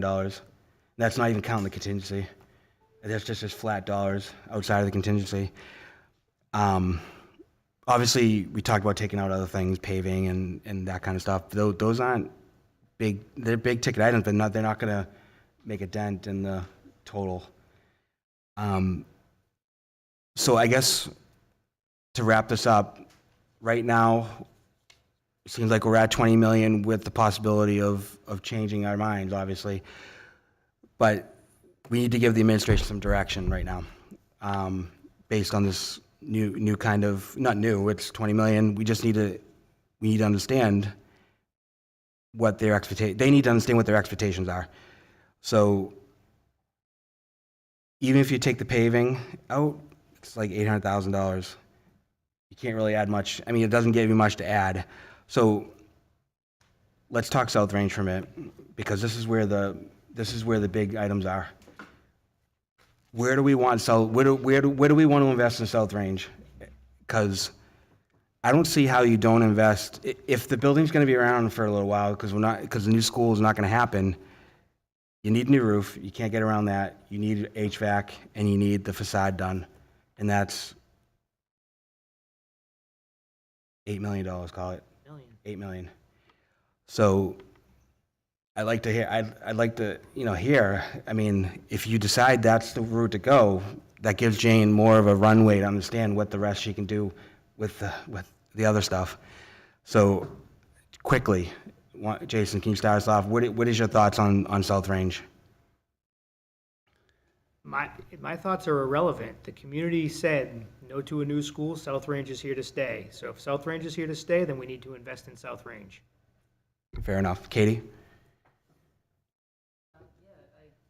Agree that we need to invest in South Range. I don't necessarily know, right now, is the flooring and the keys, I mean, that's $255,000 out of the number, so. I was talking about the three items, the three big ones, I'm sorry. Oh, okay. Focus on those. Those are the ones that really move the needle either way.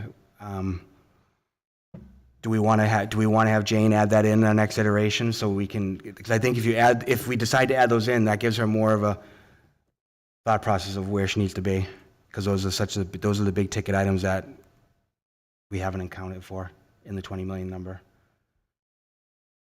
Yes, I think that those items need to be included. Okay. Wilbert? Yes, I do believe so. Okay. Jonathan? Yep. Okay. Michael? I don't think there's any way around it. I mean, even if we were to put a new school up this year and get it approved, it wouldn't open until 2027. That's if we did it this year. You'd need to do some of these projects just to get South Range to then. Okay. A new school is a, off in the future dream at this point. South Range is here to stay for quite a while, and we're going to need to put money into it to get it to where, to get equity in the district, where that, South Range is, is getting investments into the things that are wrong with it. Yep. Agreed. Brenda?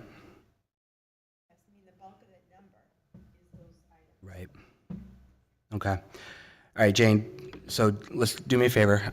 Let's fully fund those three items for the $20 million column. And based on the feedback tonight, let's take out the paving, parking lot light for now. And unless anyone has any objections, let's add back the windows and see where that gets us for our next meeting. And then from that meeting on October 8th, that will be because we're not voting tonight. I think that was already clear in our management letter. So that will be the night that we make the final decision. Everyone should be prepared to vote that night. And what I would say is, to be as productive as possible, I think at $20 million, a lot of the stuff like ADA, generators, electrical upgrades aren't going to happen. So I'm not telling you what to do, I'm not telling you what to say, but to be efficient, I think haggling over those things is probably not the best use of our time, but obviously you guys just do whatever you want. But what I would say is when Jane presents us those numbers, it's going to be over 20 million, so we're still going to have to cut if we really want to be at 20, or if we're flexible enough to go to 22 or 23. I mean, we can talk about that on October 8th. But Jane, does that give you a good direction? So, okay, if you have any questions, just ask me. And then on October 8th, we will have the discussion, appointed discussion of where we want to be, and then we'll vote that night. But what I would say to everyone on the board is, I would hope we could have some flexibility among the 7 board members to go to 22 or 23, if need be. Please come to that meeting with that thought in your mind that we may need to do that if you really want South Range to get everything they need and everything else everyone else needs based on discussions we've had tonight. Is that fair? Any questions? Any feedback on that thought? Okay. All right, so Jane, for October 8th, we'll be prepared. If you want to have a facilities meeting prior to that, it probably should. So just to recap, we're going to fully fund, we're going to show in the $20 million column. I guess the $28 million column, we can do whatever you want, I guess, but we don't really need it. So in the $20 million column, we're going to fully fund the HVAC, windows, and facade, which is already fully funded. Take out paving, lighting, and add in the windows. and we'll see where we end up, and we'll make a final decision on October 8th, and we'll go from there. Across all schools for Right, windows. for the paving and the. Yeah, paving light, across yeah. all schools out, and then windows in for all schools that's applicable to, which I assume it's all of them except for at Barker maybe, but you guys can figure that part out. The ADA has to be part of this discussion. It has to be. You can have it. 2024, 2025. $1 million. we're talking- It's a Talking million. 2026, 2027, 2028, and our schools don't meet ADA requirements and are potentially not ADA compliant. We don't have turn radius in some of these bathrooms for a wheelchair. So it's irresponsible of us to cut to get to that $20 million number to appease and not talk about ADA requirements. We can talk about it. That's fine. I was just trying to provide efficiency. Just keep in mind, it's $1 million. Just, Well, Is it none of more? these lists even have ADA on there for South Range, and that building probably is Oh, the that most ain't- efficient in terms it? of ADA accessibility, right? I mean, that's the room with the bathrooms that are like a foot and a half wide doors. Some of those bathrooms going in are like this wide. yeah, we can talk about it. I'm not saying we can't. I'm just trying to focus us next meeting. If you want to, I just don't want to go down a path of tonight. I just want to focus. And so what I'll say is, nobody's happy here tonight. Clearly, I'm not, but I'm, nobody's happy, and I get it. But at the end of the day, we need all 7 of us to be a unified front to talk to the community, and who knows, maybe we'll get a flood of requests. Say, hey guys, 20 is not going to cut it, 22 is not going to cut it. We'll see.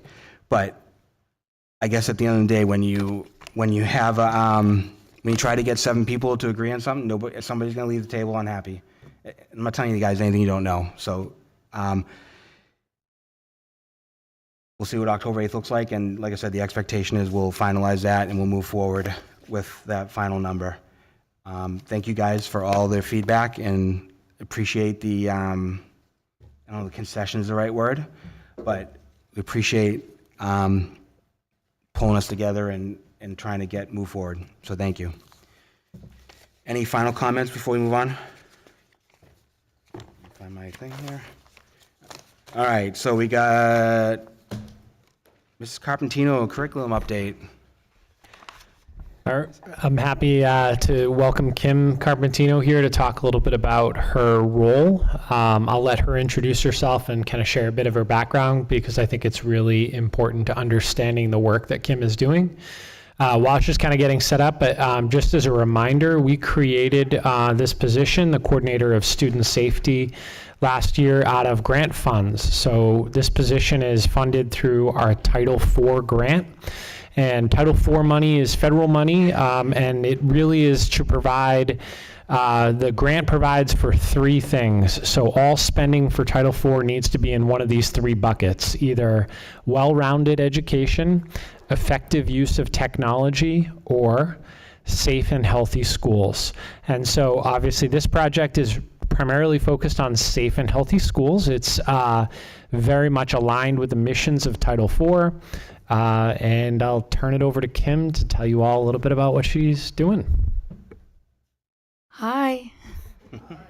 Let's turn it over to a topic that I actually think is a win-win-win for all. So I might stand up because I don't usually sit when I'm doing presentations or talking. So because I feel like I got a lot of energy to expend, so I might stand up, but I'm going to try this sitting position for now.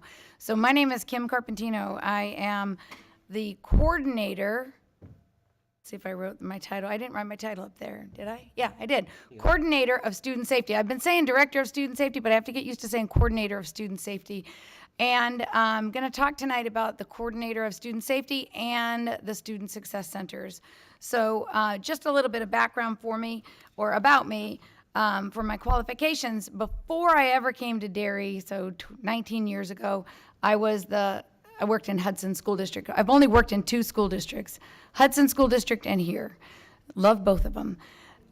In Hudson School District, I started out as a teacher, but then I became the I went into special ed and I became the district behavior specialist. So I've already been in this kind of a role where I have worked across 5 different schools, becoming the coordinator of, I worked with ED programming as well as what we call student support centers there. So I worked with a lot of people in a lot of different schools, not only the administrators, but the teachers as well as people in the schools that work specifically with students and behavior. So I've already really done this work before. My degree, I have 2 master's degrees. One is in school administration, because you need that. And I was a principal here, and you know that. But the other master's degree I have is in special ed with a focus on working with kids with emotional and behavioral disabilities. So that's what I came from. When I looked at the student support centers in what we used to do in Hudson, we're not doing it necessarily identical to what we used to do, but it became a place where kids had a safe place to go and a person that was trained to be able to work with kids when they were escalating. And the reason why I started was saying this is a win-win-win for all, because behavior is one of those things that stresses everybody out, even in your own homes. That stress of behavior stresses everybody out. Anybody that's in your household when things are not going smoothly feels that stress. So that happens with administrators, teachers, educational assistants, the student, and their parents. So when you can get in there and work productively with a child and you can coordinate the efforts of people, it's a win-win-win for everybody, including that child, and teaching skills that are better for everybody, or working with that child to come up with a better resolution for what's going on. The job as a principal for the last 19 years has also helped in this role to continue to develop that, because your principals do that all the time. This job is just kind of coordinating a bigger effort. So my current role is looking at students in a different way. So my skill set as you can go to the next slide. I guess I probably need to tell you about the slides. So the student success centers, we're looking at having we've always had a person in the middle schools working. We initially called them their in-school suspension person. But over the years, that person has morphed into working with our students that had high-level needs. And we didn't just use them for an in-school suspension person, even though that's what they were kind of tagged as for a long time. In both schools, we were using that person to do a lot of things with students that didn't require them to be sitting in a room alone with the children, making sure they knew they were being naughty and doing work.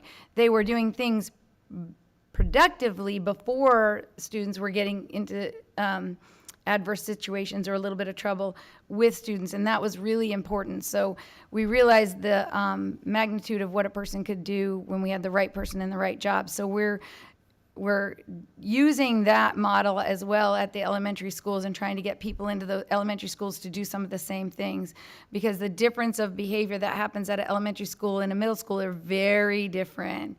Because as you get older and you get to the middle school, peer pressure actually has a positive effect on students, because they don't necessarily have tantrumy type behaviors because there's a lot of people watching. So they tend to lessen those, and other behaviors might occur, but that's not one of them. But at the elementary schools, because the inhibitions aren't there and they're not necessarily worried about all that peer pressure, there can be a lot more behaviors that seem a little more out of control at elementary school. But they're learning, they're young, and they're learning how to navigate their world. So that's what the staff can help with. So we're looking at having dedicated trained staff, and those staff members would also help with implementation of behavior plans, and I would be writing behavior plans that would include the supports person in every elementary school or every middle school. So that's what this not the ISS person, but that's what the student success centers would be doing. So here's where it all begins. So when you're looking at behavior management across any school, any district, everywhere, the first thing you have to look at is relationships, because relationship is everything. If you don't have great relationships with your staff, with your students, with your parents, things just fall apart. You have to be building good relationships to make sure that you have the foundations to start working on changing behaviors and having acceptable relationships so people are willing to change or work with you. The other thing that then comes into play is systematic and consistent approaches. And I say systematic because if you have a consistent, systematic approach, then children can understand the expectations and they understand that, oh, this is how it works. And if you're constantly changing that, it's not a system or it's not consistent, it doesn't help. So we're trying to work on that part as well. I think when you're working with students and you're trying to navigate through behavioral components, because there's a lot of behavior out there, and behavior is just a form of communication, you're really looking at being a detective. You're looking for trends and you're looking for things that could work. What's going to help? What's going to work? And so you're constantly trying to figure out what's the function of that behavior and what's that child trying to communicate and what can I put in place to help. And so again, how can that not be a win? Like that's just win, win, win. If you can get the right system in place, then it just smooths things out for everybody. And like I said, including that child. So you're looking to find out what the functions and the communication things are. You're also finding opportunities to, learning opportunities and building skill, because sometimes the skills aren't there. Children come in with a variety of skills and a variety of abilities, just like they do for learning academic tasks. It's also for the social emotional tasks as well. All right, so then the next one. There is like levels when you're looking at behavior. You have to look at what is the school doing school-wide. Do they have school-wide messages? Are they using progressive discipline? Are they operating consistently? So that's your school-wide look. But then you also have to look into the classroom. Your classroom needs a system. Your classroom needs a structure. Your classroom needs good management and instructional strategies that are a variety of instructional strategies that work for students. In addition to that, you need good student and parent relationships. If you don't have both, that doesn't help either. Things fall apart. You have to have good parent and student relationships. And you need parents to feel like you're supportive of them, and you need them to be supportive of us. So that helps. And sometimes that falls apart, but we try our best to make sure that that's in place. And consistency. If you're not consistent, the messages fall apart and kids don't understand what to expect. And kids need to understand what it is they need to do. So that's the other pieces to look at that when we're going through this. So one of the things I was tasked with is to look at data collection and look at our past data collection. We have a data collection system through PowerSchool that we use, and I have looked at the data in the past that we have, and it's not necessarily consistent. So different schools have interpreted it in different ways, and so it's not necessarily accurate. And what I'm trying to do this year is make sure it's collected consistently across the board. So because the interpretation of it, and now I just said it correctly, the interpretation of it has just been a little skewed. So right now, that's what I'm really, really working on is how can we consistently collect data? Because we have a system to do it, but we need to use it consistently. We also have a New Hampshire school safety report that we give to the state every year that collects information about behavior across the school district and in the schools, and one of which they ask a lot of questions about our bullying data. So those are the collection data systems that we have currently. Next slide. So I mentioned this earlier, we have some inconsistent data in the current moment for last school year. When we look at our PowerSchool data, we are looking for log entries on student behavior, and we categorize behavior into levels: minor, moderate, and high-level behaviors, majors, moderates, and minors. And that's just a good way for us to look at behaviors, because not everything has to be classified as really high-level behavior, but the data that we have in the past is just inconsistent, so we're trying to make sure that it's calibrated across the schools so that we're collecting really good information as we move forward. So that is the new biggest piece that I need to make sure happens, is that everybody's doing log entries and everybody is consistently entering their log entries into the system. So I've been going around to the schools and talking to each of the schools and the teachers about that. And then I've been going in and looking at the data that's in there right now. And if I see something that's a little off, I will email the administrator and or the teacher to say, hey, can you tell me about this, or ask them to fix something, or some of the stuff I can fix myself. Just because if we look at the data, we can get really good graphs about where things are occurring. Are they happening in your hallways? Are they happening at recess? Are they happening in the classroom? Typically, most of the write-ups are in classrooms, which is not uncommon because they spend most of their day in the classrooms. All right. So as we're moving forward into a system, we're looking at this kind of positive behavior intervention support kind of thought process. If you look at the red numbers at the top, that's about 1 to 5% of your population. Those are the students with the highest level behaviors. Some could be identified, they might not be identified, but they're about 1 to 5% of the population that are the highest level behavior kids. Those are the students that would get more of a formalized behavior plan. Then you have your tier 2 kids, which are those yellow kids, and that's 15 to 20% of the population. And not that all those kids would come to student support centers, but some of those kids would.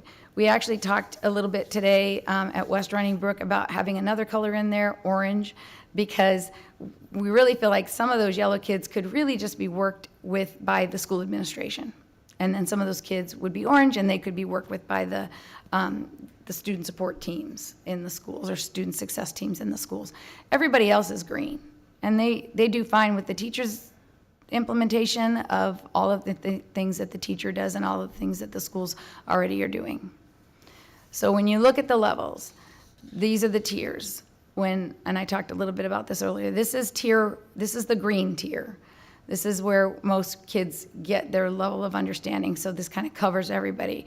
That CARES is that we have going on right now is the foundation of the thought process and what we want children to be thinking about for all kids. It only replaces what we used to do, which is respect, responsibility, and safety. For the last 19 years, we've been talking to kids about respect, responsibility, and safety. And we've had posters, and we've had assemblies, and we've done all kinds of things with respect, responsibility, and safety. So we're just adding that context into this CARES in a little bit of a different kind of format. So it's not drastically different, it's just slightly different. But we already have been doing somewhat of CARES in a different format.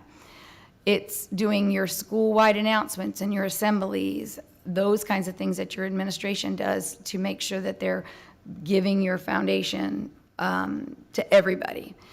The teachers' management in their classroom, that goes to everybody. All the things that they do in there. Your good parent communication and parent support. All that stuff is your green level that everybody gets. So when you go to the next level, which is that yellow level we were talking about, and I said that's 15 to 20%. Next one. There we go. 15 to 20%. That is that yellow group, and I said I might be doing a yellow and a little orange group. This is the level that we have to monitor students' behaviors. It could be challenging, but they're relatively manageable. They're not out of control. They're just relatively manageable, but they might happen frequently and a higher level than some others. So these are the things that would involve the student success staff, and we might be tracking behavior, we might be checking in with kids, intervening with certain things, and supporting the students through whatever we need to do, teaching some skills as we see that need to be taught. And the last level, which is that tier 3 level, which is that red level, here's where the kids will need even more support. So that becomes from more of a formal behavior plan. And those behavior plans are written where we're really collecting a lot of data on students, and we're really intervening, and we're really teaching some skills, and we're checking in even more. And the systems could be, they're tailored to whatever that child needs. So they're not, it's not a cookie cutter system. It's what one child needs versus another. So when we write it, we're sitting down to have team meetings about that child, to write stuff down, and we're gathering information about that child. After you write a plan, you have to monitor that plan. So after you write a plan, you have to collect the data, check the effectiveness of the plan, and shift the plan if it needs to shift. And what you hope to see is that the child's making progress, and what you're hoping to do is that that child's shifting and learning so that they can move themselves out of needing all that extra support. That's your best gratification, is that they're getting better or more regulated, and then they're good and socializing with their peers and having a fine time at school and doing the things that they need to do. All right. So, as I talked a little bit earlier, the benefits to this,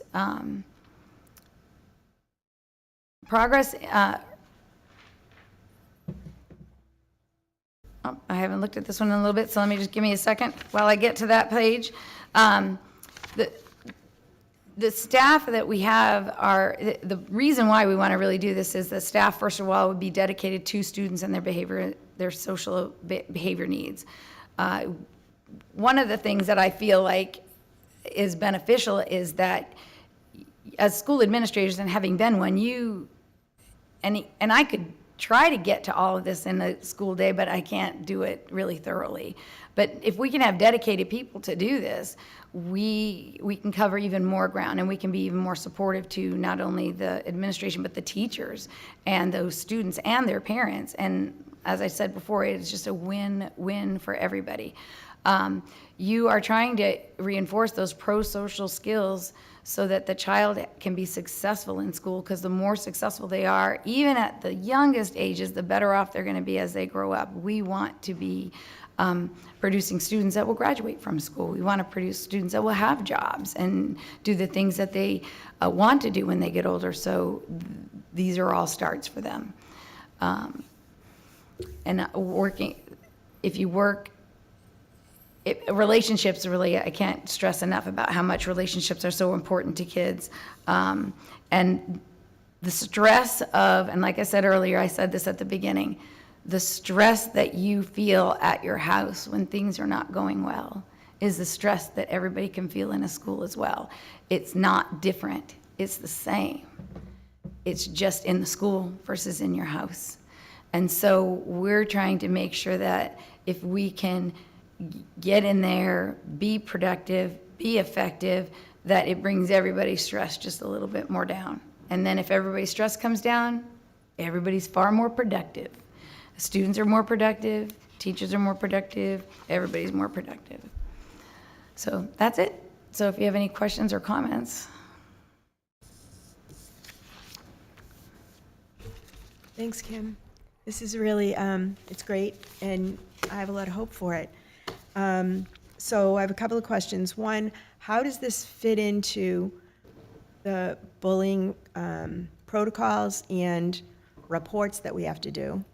And is that even still a thing with this? Because I know that the state has certain requirements, right? Yeah, it fits into it because I would also be tracking those items.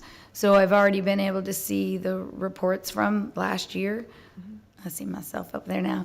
I would be able to see, hey, I would be tracking those things. So I would know, I've already looked at the last year's reports, and I'd be tracking this year's reports. It doesn't mean I have to do the investigations. It just means I would be tracking that stuff. So those students, if there were repeat offenders, then I could intervene on that. And we can do some maybe restorative information, restorative justice, they call it, for students, where we're trying to train and trying to get them to understand why maybe if they were repeat offenders, why that's not a good thing. So it works in tandem with this, which is great. It doesn't work in isolation really of anything. That's the thing. It can't work in isolation. It can't work in isolation from CARES. It can't work in isolation from classroom management. It can't work in isolation from your administration. This is nothing that works outside of any of that isolation. It's all part of that. I mean, if you look at all the policies that you guys have on student conduct, student discipline, discipline on a bus, discipline here, all of that folds into this. And there's just so much that has to be done in this particular way, or making sure that you're covering all these pieces, that it's almost like a blanket that covers everything. Awesome, thank you. My second question is, so I like the orange, to add the orange, kind of looks like a candy corn maybe. Is there a step to support the students that are in the green that are affected by the behaviors of the red and possibly orange and yellow? I think for those students that are, for me as a principal, when I have kids that are in the green that experience some of those kids that could be in the red that can get a little scary, I think it becomes, you just need to make sure that they feel safe. So it's trying to minimize those scary situations that occur. So as you write a behavior plan, you're writing those plans to figure out a way that that circumstance is minimally, I can't say it's extinguished completely, right? The goal would be, yeah, can we extinguish it completely? Will it never happen to a classroom? Sure, that'd be great.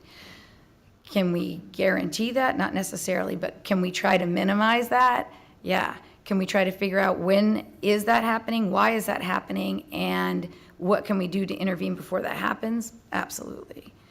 That would be the goal. And so if that would be the case, then if we missed it, right, and something happens, then it would be going back to those kids to say, that was not great. Usually we bring a guidance counselor, because we've had to do it before, where you bring a guidance counselor with you, especially for the young kids in elementary school, and you're saying, that was not a beautiful situation, and everybody has their challenges, and that happened to be the challenge for the day. And so are you talking to kids and just hoping that they're not taking that with them as a terrible experience.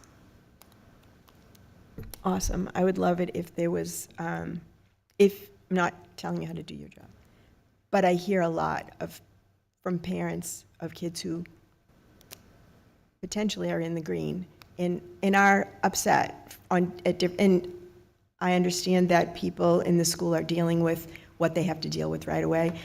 But if we could figure out, not we, you, sorry, figure out a way to make sure that those kids in the green who are bothered by whatever they saw happen or whatever they heard happen do have a resource more than maybe they were traumatized. I do. And I'm going to depend on teachers to be able to manage that, right?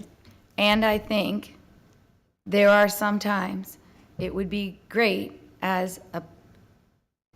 sometimes as a principal, I might not know all those kids that they're going home and saying those things to their parents. And I would personally I would want to call to say, I need more to support my child that went through that, because I might not know that. And I might have gone in and talked to a whole 25 kids in the classroom to say, hey, are you guys all good? And then I leave and I go, great, I did a great job. But I didn't for 3 of them because they looked at me, but that doesn't mean that they feel better. So I personally would want a phone call saying, my child needed more than that. Because then if it happened again, then I would give that child more than that. That's the thing, is like that communication has to be open and not angry. It has to be open but not angry, because we need to be able to hear each other. I need to be able to hear that person say, I'm sorry, but my child needs like more like 30 minutes of time with somebody to really talk about this, and not be like, it's the anger that makes people not be able to hear it all.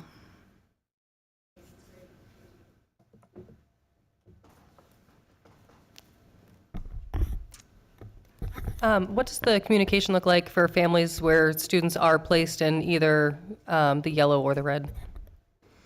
It's not that they're placed in yellow or red, they're just exhibiting like that, but we are meeting with them. So there's not many right now, but the process is I get information about it, I talk to the teacher, observe the child, and then I ask for a meeting. So then I want to meet those parents so that they know that I'm a support and a resource for them as well. That's my goal anyway, because I also need to have a good relationship with them.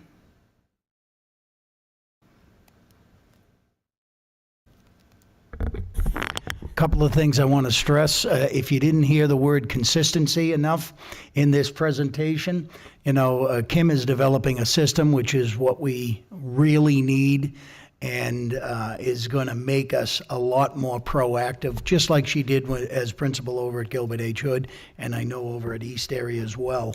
And you can tell her this is right in her wheelhouse, and she's passionate about it and extremely knowledgeable. And we can all learn from what she's going to do with this program and how she's going to set it up for us here in this district. And it's going to go on for years and years to come. But that consistency piece, setting up that system and being more proactive, and this whole idea of helping the students, coming from a perspective where you're helping these students to learn. It's not just this quote unquote punishment,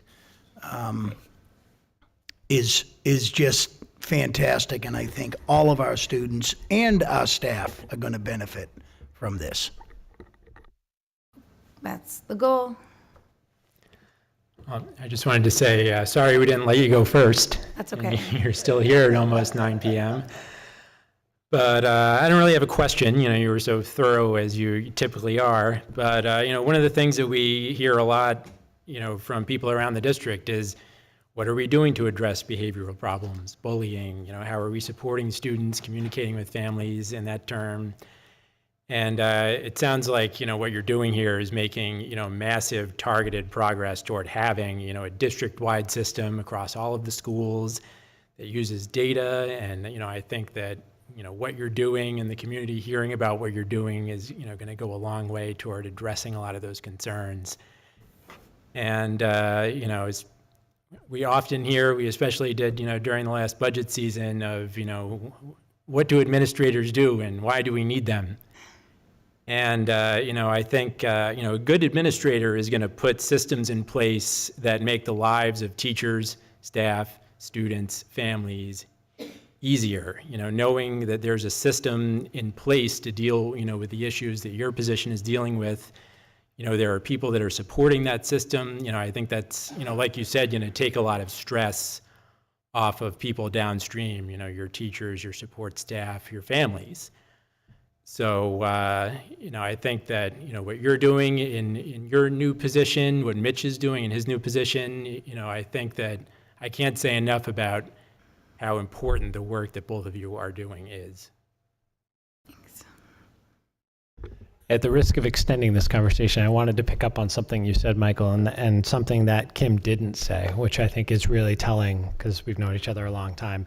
I didn't hear the word punishment at all, and I didn't hear any villainization of children. And I think sometimes we think about punishment and we think about behavior problems as if children are bad, right?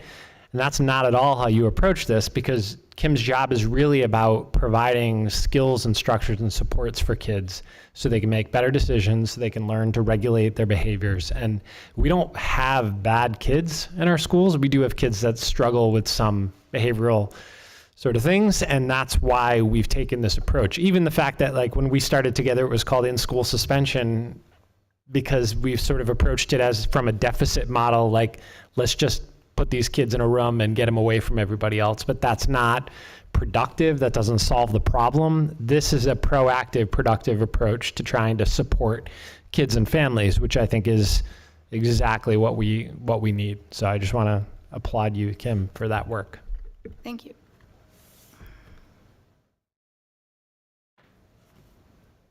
Kim, thank you so much. Appreciate it. Thank you. Joe, Austin, I do have one question. So can we expect this funding to extend out beyond, or is this something we got to deal with year over year? So that's a great question. So this is Title IV funding. We do have an allocation of Title IV funds every year. In infinite wisdom of the federal government, we typically don't find out about our allocations until the summer before that school year starts. So, however, most Title IV grants have like an 18-month window. So we are actually still spending some grant funds from last year's grant. So we do have some flexibility. There's a possibility that, experts like Kim might retire at some point. So I can't tie her down to this for any like long term. However, I do think when Kim and I worked together to write this grant, really it was about, she sort of explained it, right? Like looking at data and information that we're collecting and building better data collection systems and training the staff to do that data collection. Then starting to develop systematic approaches and putting people in place and training them. So Kim is working to train our 6 student support assistants. We don't have all 6 hired yet, right? But we're getting there. We're getting closer. We have one more to find. One more. Oh, that being said, I was supposed to do a commercial. And here's the commercial. You will be unbelievably trained to be able to be a detective, and you will love working with these kids. So if you're out there and you're looking for a job where you want to be super impactful on a child's life, apply, because we need one more person to join our team. And we have a great team, super great, knowledgeable people. So there's my commercial. Yeah. One more person is needed. So part of it's building capacity, which Kim is doing. We will continue to support this type of work. It may not look exactly like what Kim's doing right now, but we felt as though we did need this sort of boost and this foundation that she's building. But the goal, really is some of the deliverables that are written into the grant is to be able to hand over really a systematic approach that has people and capacity and common language. You hit the nail on the head about the relationship between the CARES work that Mitch is leading in the wellness area and the safety work that Kim is leading. And she mentioned it in her piece, like those two things are intertwined. Proactively teaching kids, even just to Brenda's question about how do we help all those students in the green. Part of our approach to CARES is talking about empathy and also talking about self-control and recognizing that everybody has bad moments. We've all probably had bad moments where we have lost control or we made a bad decision. And as a community, understanding that like you can screw up, especially as a kid. I think every child deserves the right to screw up and then reset, right? Teaching our peers that it's okay. This child had a meltdown, but we're okay. This is how we move forward. Having a program like CARES really sort of greases the wheels for our kids and being able to understand that everybody is different. So yeah, that was a long answer to your question, but.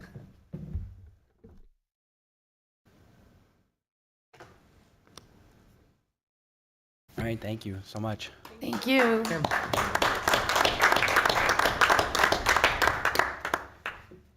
All right, next up is Jane. Right, yeah, business mysteries update. Mine's just going to be really quick. I like to, every board meeting, remind families to apply for free and reduced meals. I just went through a stack of applications yesterday, so, and we have quite a few approvals for free and reduced. So we're seeing, I think we're seeing a lot less on the denial side for the applications. So I think that's good that the people who need it are applying for that. Also, I don't have to do any advertising because I filled my accounting position finally with Glenn Simons. He is amazing and we're happy to have him, and he's been there a week and he's fit right in with our team. So we're very happy about that.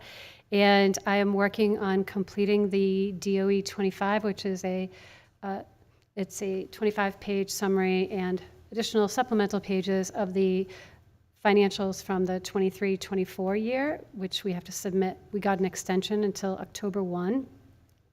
And so as soon as we finish, we'll be asking the board to sign off on the DOE 25 and the MS 25, which the MS 25 is portions of that information. It's just 2 different documents that will have to be done. And I'll also be doing the revised revenues in order to get ready for tax rate setting time. So those will be submitted by the end of the week as well.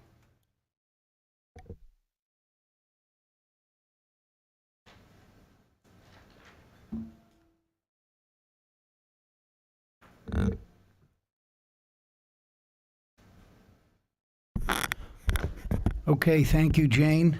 I have one nomination for personnel. Mr. Eric Brown. He will be a special education teacher at Gilbert H. Hood Middle School. Second. We have first by Brenda, second by Jason. All in favor? Aye. Aye. Opposed? All right, motion passes 7-0. Thanks, Austin. So you're up with your update.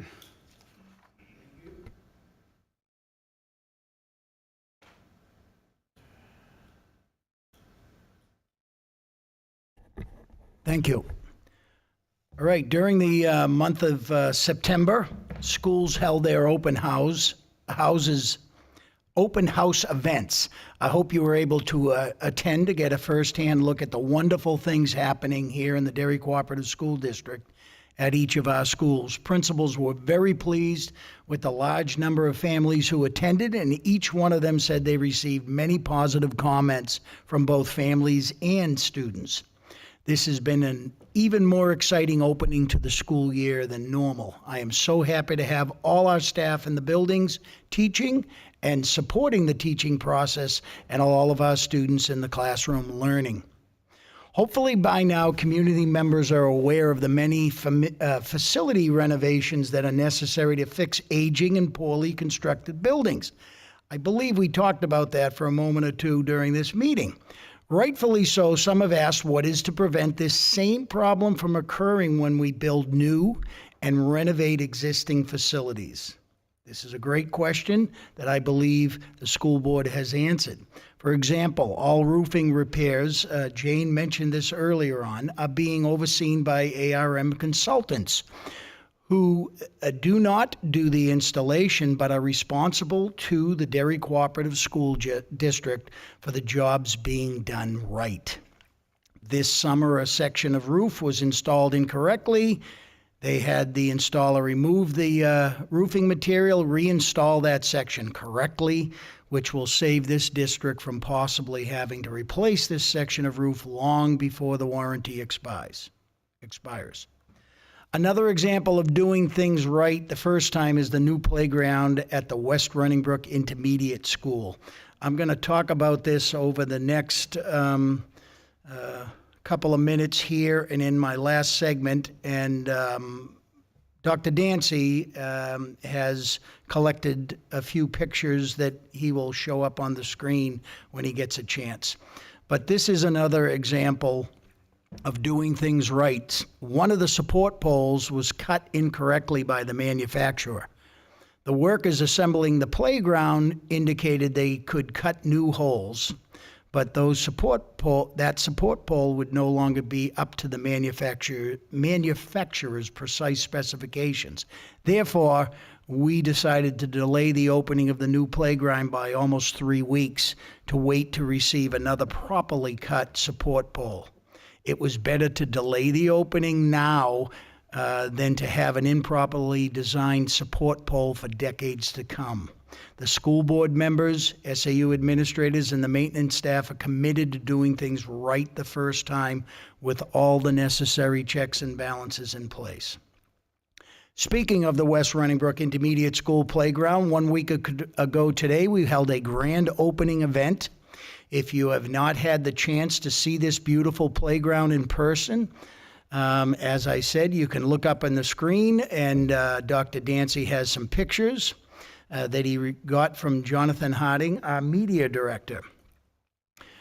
Principal Bill Fox and his 2 assistant principals were in attendance, along with Jeremy Lamoth, Director of Facilities, and our business administrator, Jane Samad, and the father-son team of Morin Construction. We had a couple of school board members who were able to attend, and grade 5 teachers brought the first group of students out for the opening ceremony.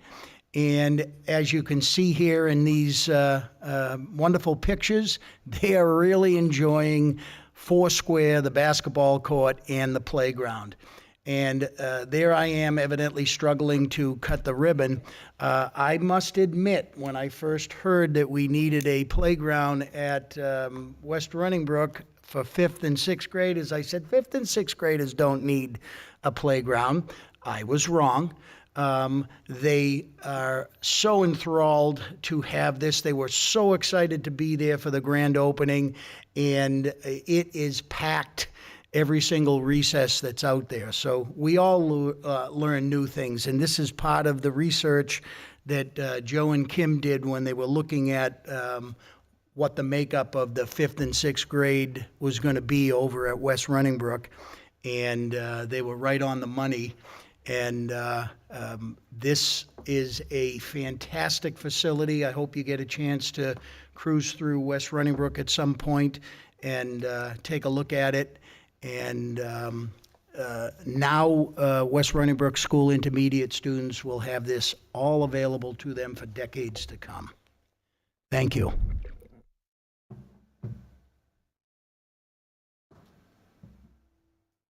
Thank you, Austin. Moving on to FYIs, I don't have anything except we start our budget meetings next Tuesday. First meeting is really an overview we have, I think, 7 new fiscal advisory members, so it'd be good for them to get the overview. A couple new board members, so it'll be a good meeting to kind of reset and start the next budget process, which I think is roughly 6 meetings over the next couple months. So the one thing I've noticed a lot lately, and obviously we talked about it a lot tonight, is the cost of whatever it's facilities or the budget or whatnot. There's a lot of misinformation out there, especially a lot I've read and talked to people about over the last 2.5 years. I encourage you, these are televised. I encourage people to watch. You really can see how it's made and understand the challenges that we face regarding a lot of different areas of our budget, whether it's revenue, expenses that we don't have control over. It's just a lot that goes into the budget that really people don't see and don't really understand. And it's a good meetings for people to watch to understand why we're at $103 million and why we get funded what we do from for revenue from the state. So good. I encourage people to watch, attend if you can, but it'll be televised. I think that's all I have for FYIs. The same thing. Has anything else? Nope. All right. So we got committees. We'll start with the manifest. Do we have a manifest? That's my error. I did not bring the manifest. Okay. So I'll have to have the board, No problem. the manifest committee come by and sign it, and then I'll bring it to the next board meeting. No problem. Any other updates from committees? I know we had transportation 2 weeks ago? Yep, yeah, transportation met. I don't know if, Cliff, you want to give an update onto, everything you've been doing the last couple I'd be weeks? glad to. A lot has happened. First of all, the bus drivers union signed their contract and we averted a strike, and that was really, really good news. As most of you know, I've been doing bus duty over at Pinkerton since the second day of school of Pinkerton's second day, and I've been gathering data and collecting the data and analyzing the issue that we have, writing down bus times, bus arrival times every day, and also I did ridership of all the buses. And from that, I was able to figure out, we had 17 buses that were picking up 260 kids, which puts 14 kids on a bus, which is way overkill. So the solution was to consolidate some of those buses and free their runs up to make the middle school and intermediate school run shorter, thereby getting the Pinkerton buses there quicker. And that's what we've begun to do. We started our first consolidation yesterday. Already from that last transportation meeting, we've shaved off 9 minutes of the arrival of the buses. The last bus was getting there at 2:44. Today, the last bus got here at 2:35. So just a little bit of data here. On that day that we had the transportation meeting, there was only 1 bus getting there before 2:25. Today, 8 buses got there before 2:25. There were On that day, there were 9 buses that were getting there after 2:30. Today, there were only 3 buses that were getting there after 2:30. So we are making a remarkable difference. We have our next consolidation happening on Thursday. We're going to start that. So we're hoping right there, we're going to take one of those buses that's in that 2:30 to 2:35 range, and we're switching some stuff around, and it'll jump up into the 2:20 to 2:25 range. So we're really excited about some of these things. It's also going to help out some of the West Book and Gilbert Hood routes as well, making them a little bit more efficient. But in the next few weeks, we should see a marked improvement in those times, and the kids won't be standing out there near as long.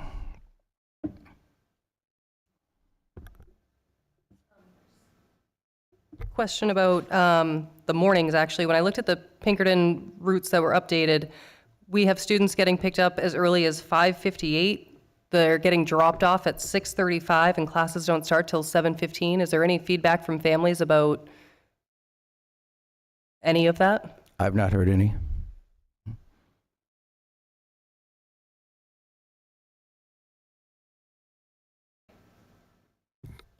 So Cliff, I appreciate the efforts that you guys are doing, and it's a big ask, and it's a lot of work. The one thing I would say is, it kind of dovetails into the budget discussion. I think as we go into the budget season, we need to have a real discussion on the future of our busing, because right now we don't look at all the options that are available to us. And I'm not saying we need to change. I'm just saying we need to really have a discussion during the budget process, especially if we see budgets ballooning with no revenues coming in to help with that. Obviously, I won't go into great detail right now, but we've talked about it over several years of different options that we have to help alleviate a lot of what, problems we have. The state, I won't get into details, but we can talk more. I just want to be prepared that we should talk about this during the budget process, because there's not a lot of levers we can pull when it comes to our budget, and this is definitely one of them that we can and we should look at for that. Yeah, I don't disagree with that. I also think I think Kim brought up a good point of consistency. I think we need to be more consistent with, surveys, ridership studies. We need to be doing those on an annual basis, if not even shorter time frames, specifically with Pinkerton, where I think the communication can be segmented at points. So I know I received a transportation survey from Pinkerton, a week or two ago. I think those are things that we need to be planning prior to the start of the school year. The 17 buses for 270 kids, I think, I'm glad we've recognized that early. I understand that obviously the reconfiguration does play into that a little bit with the 3-tier system. But I do think that we could have been more proactive, especially over the summer, to understand, how many kids were going to be on those buses, so that we are avoiding, buses getting there at 2:40 in the afternoon, as well as, getting there at 6:35, 6:40 in the morning, 30 minutes before classes as well. So, I understand this is a work in progress. It's just, as we continue to go through this, I want to make sure we're continuing to make progress, and that I don't expect it to be perfect today, but progress, not perfection, I guess would be my mantra. Jonathan, to your point there, I have been working with the technology director at Pinkerton, and they are going to start a data dump into the Versatrans system, which is what we do already. Up till now, they've never done that, so they've got 10,000 Pinkerton kids still in their system because there's never been an accurate count. The reason that survey went out 2 weeks ago is because I designed it, and we wanted to identify who the kids are that are riding the buses at Pinkerton, so that Pinkerton sent that out for us. And they're going to mark those kids in their SIS system so that we do have that, and so that next year in the summertime when we are planning those routes, we know exactly who are the kids that are going to be getting on the buses, and we can plan the routes accordingly.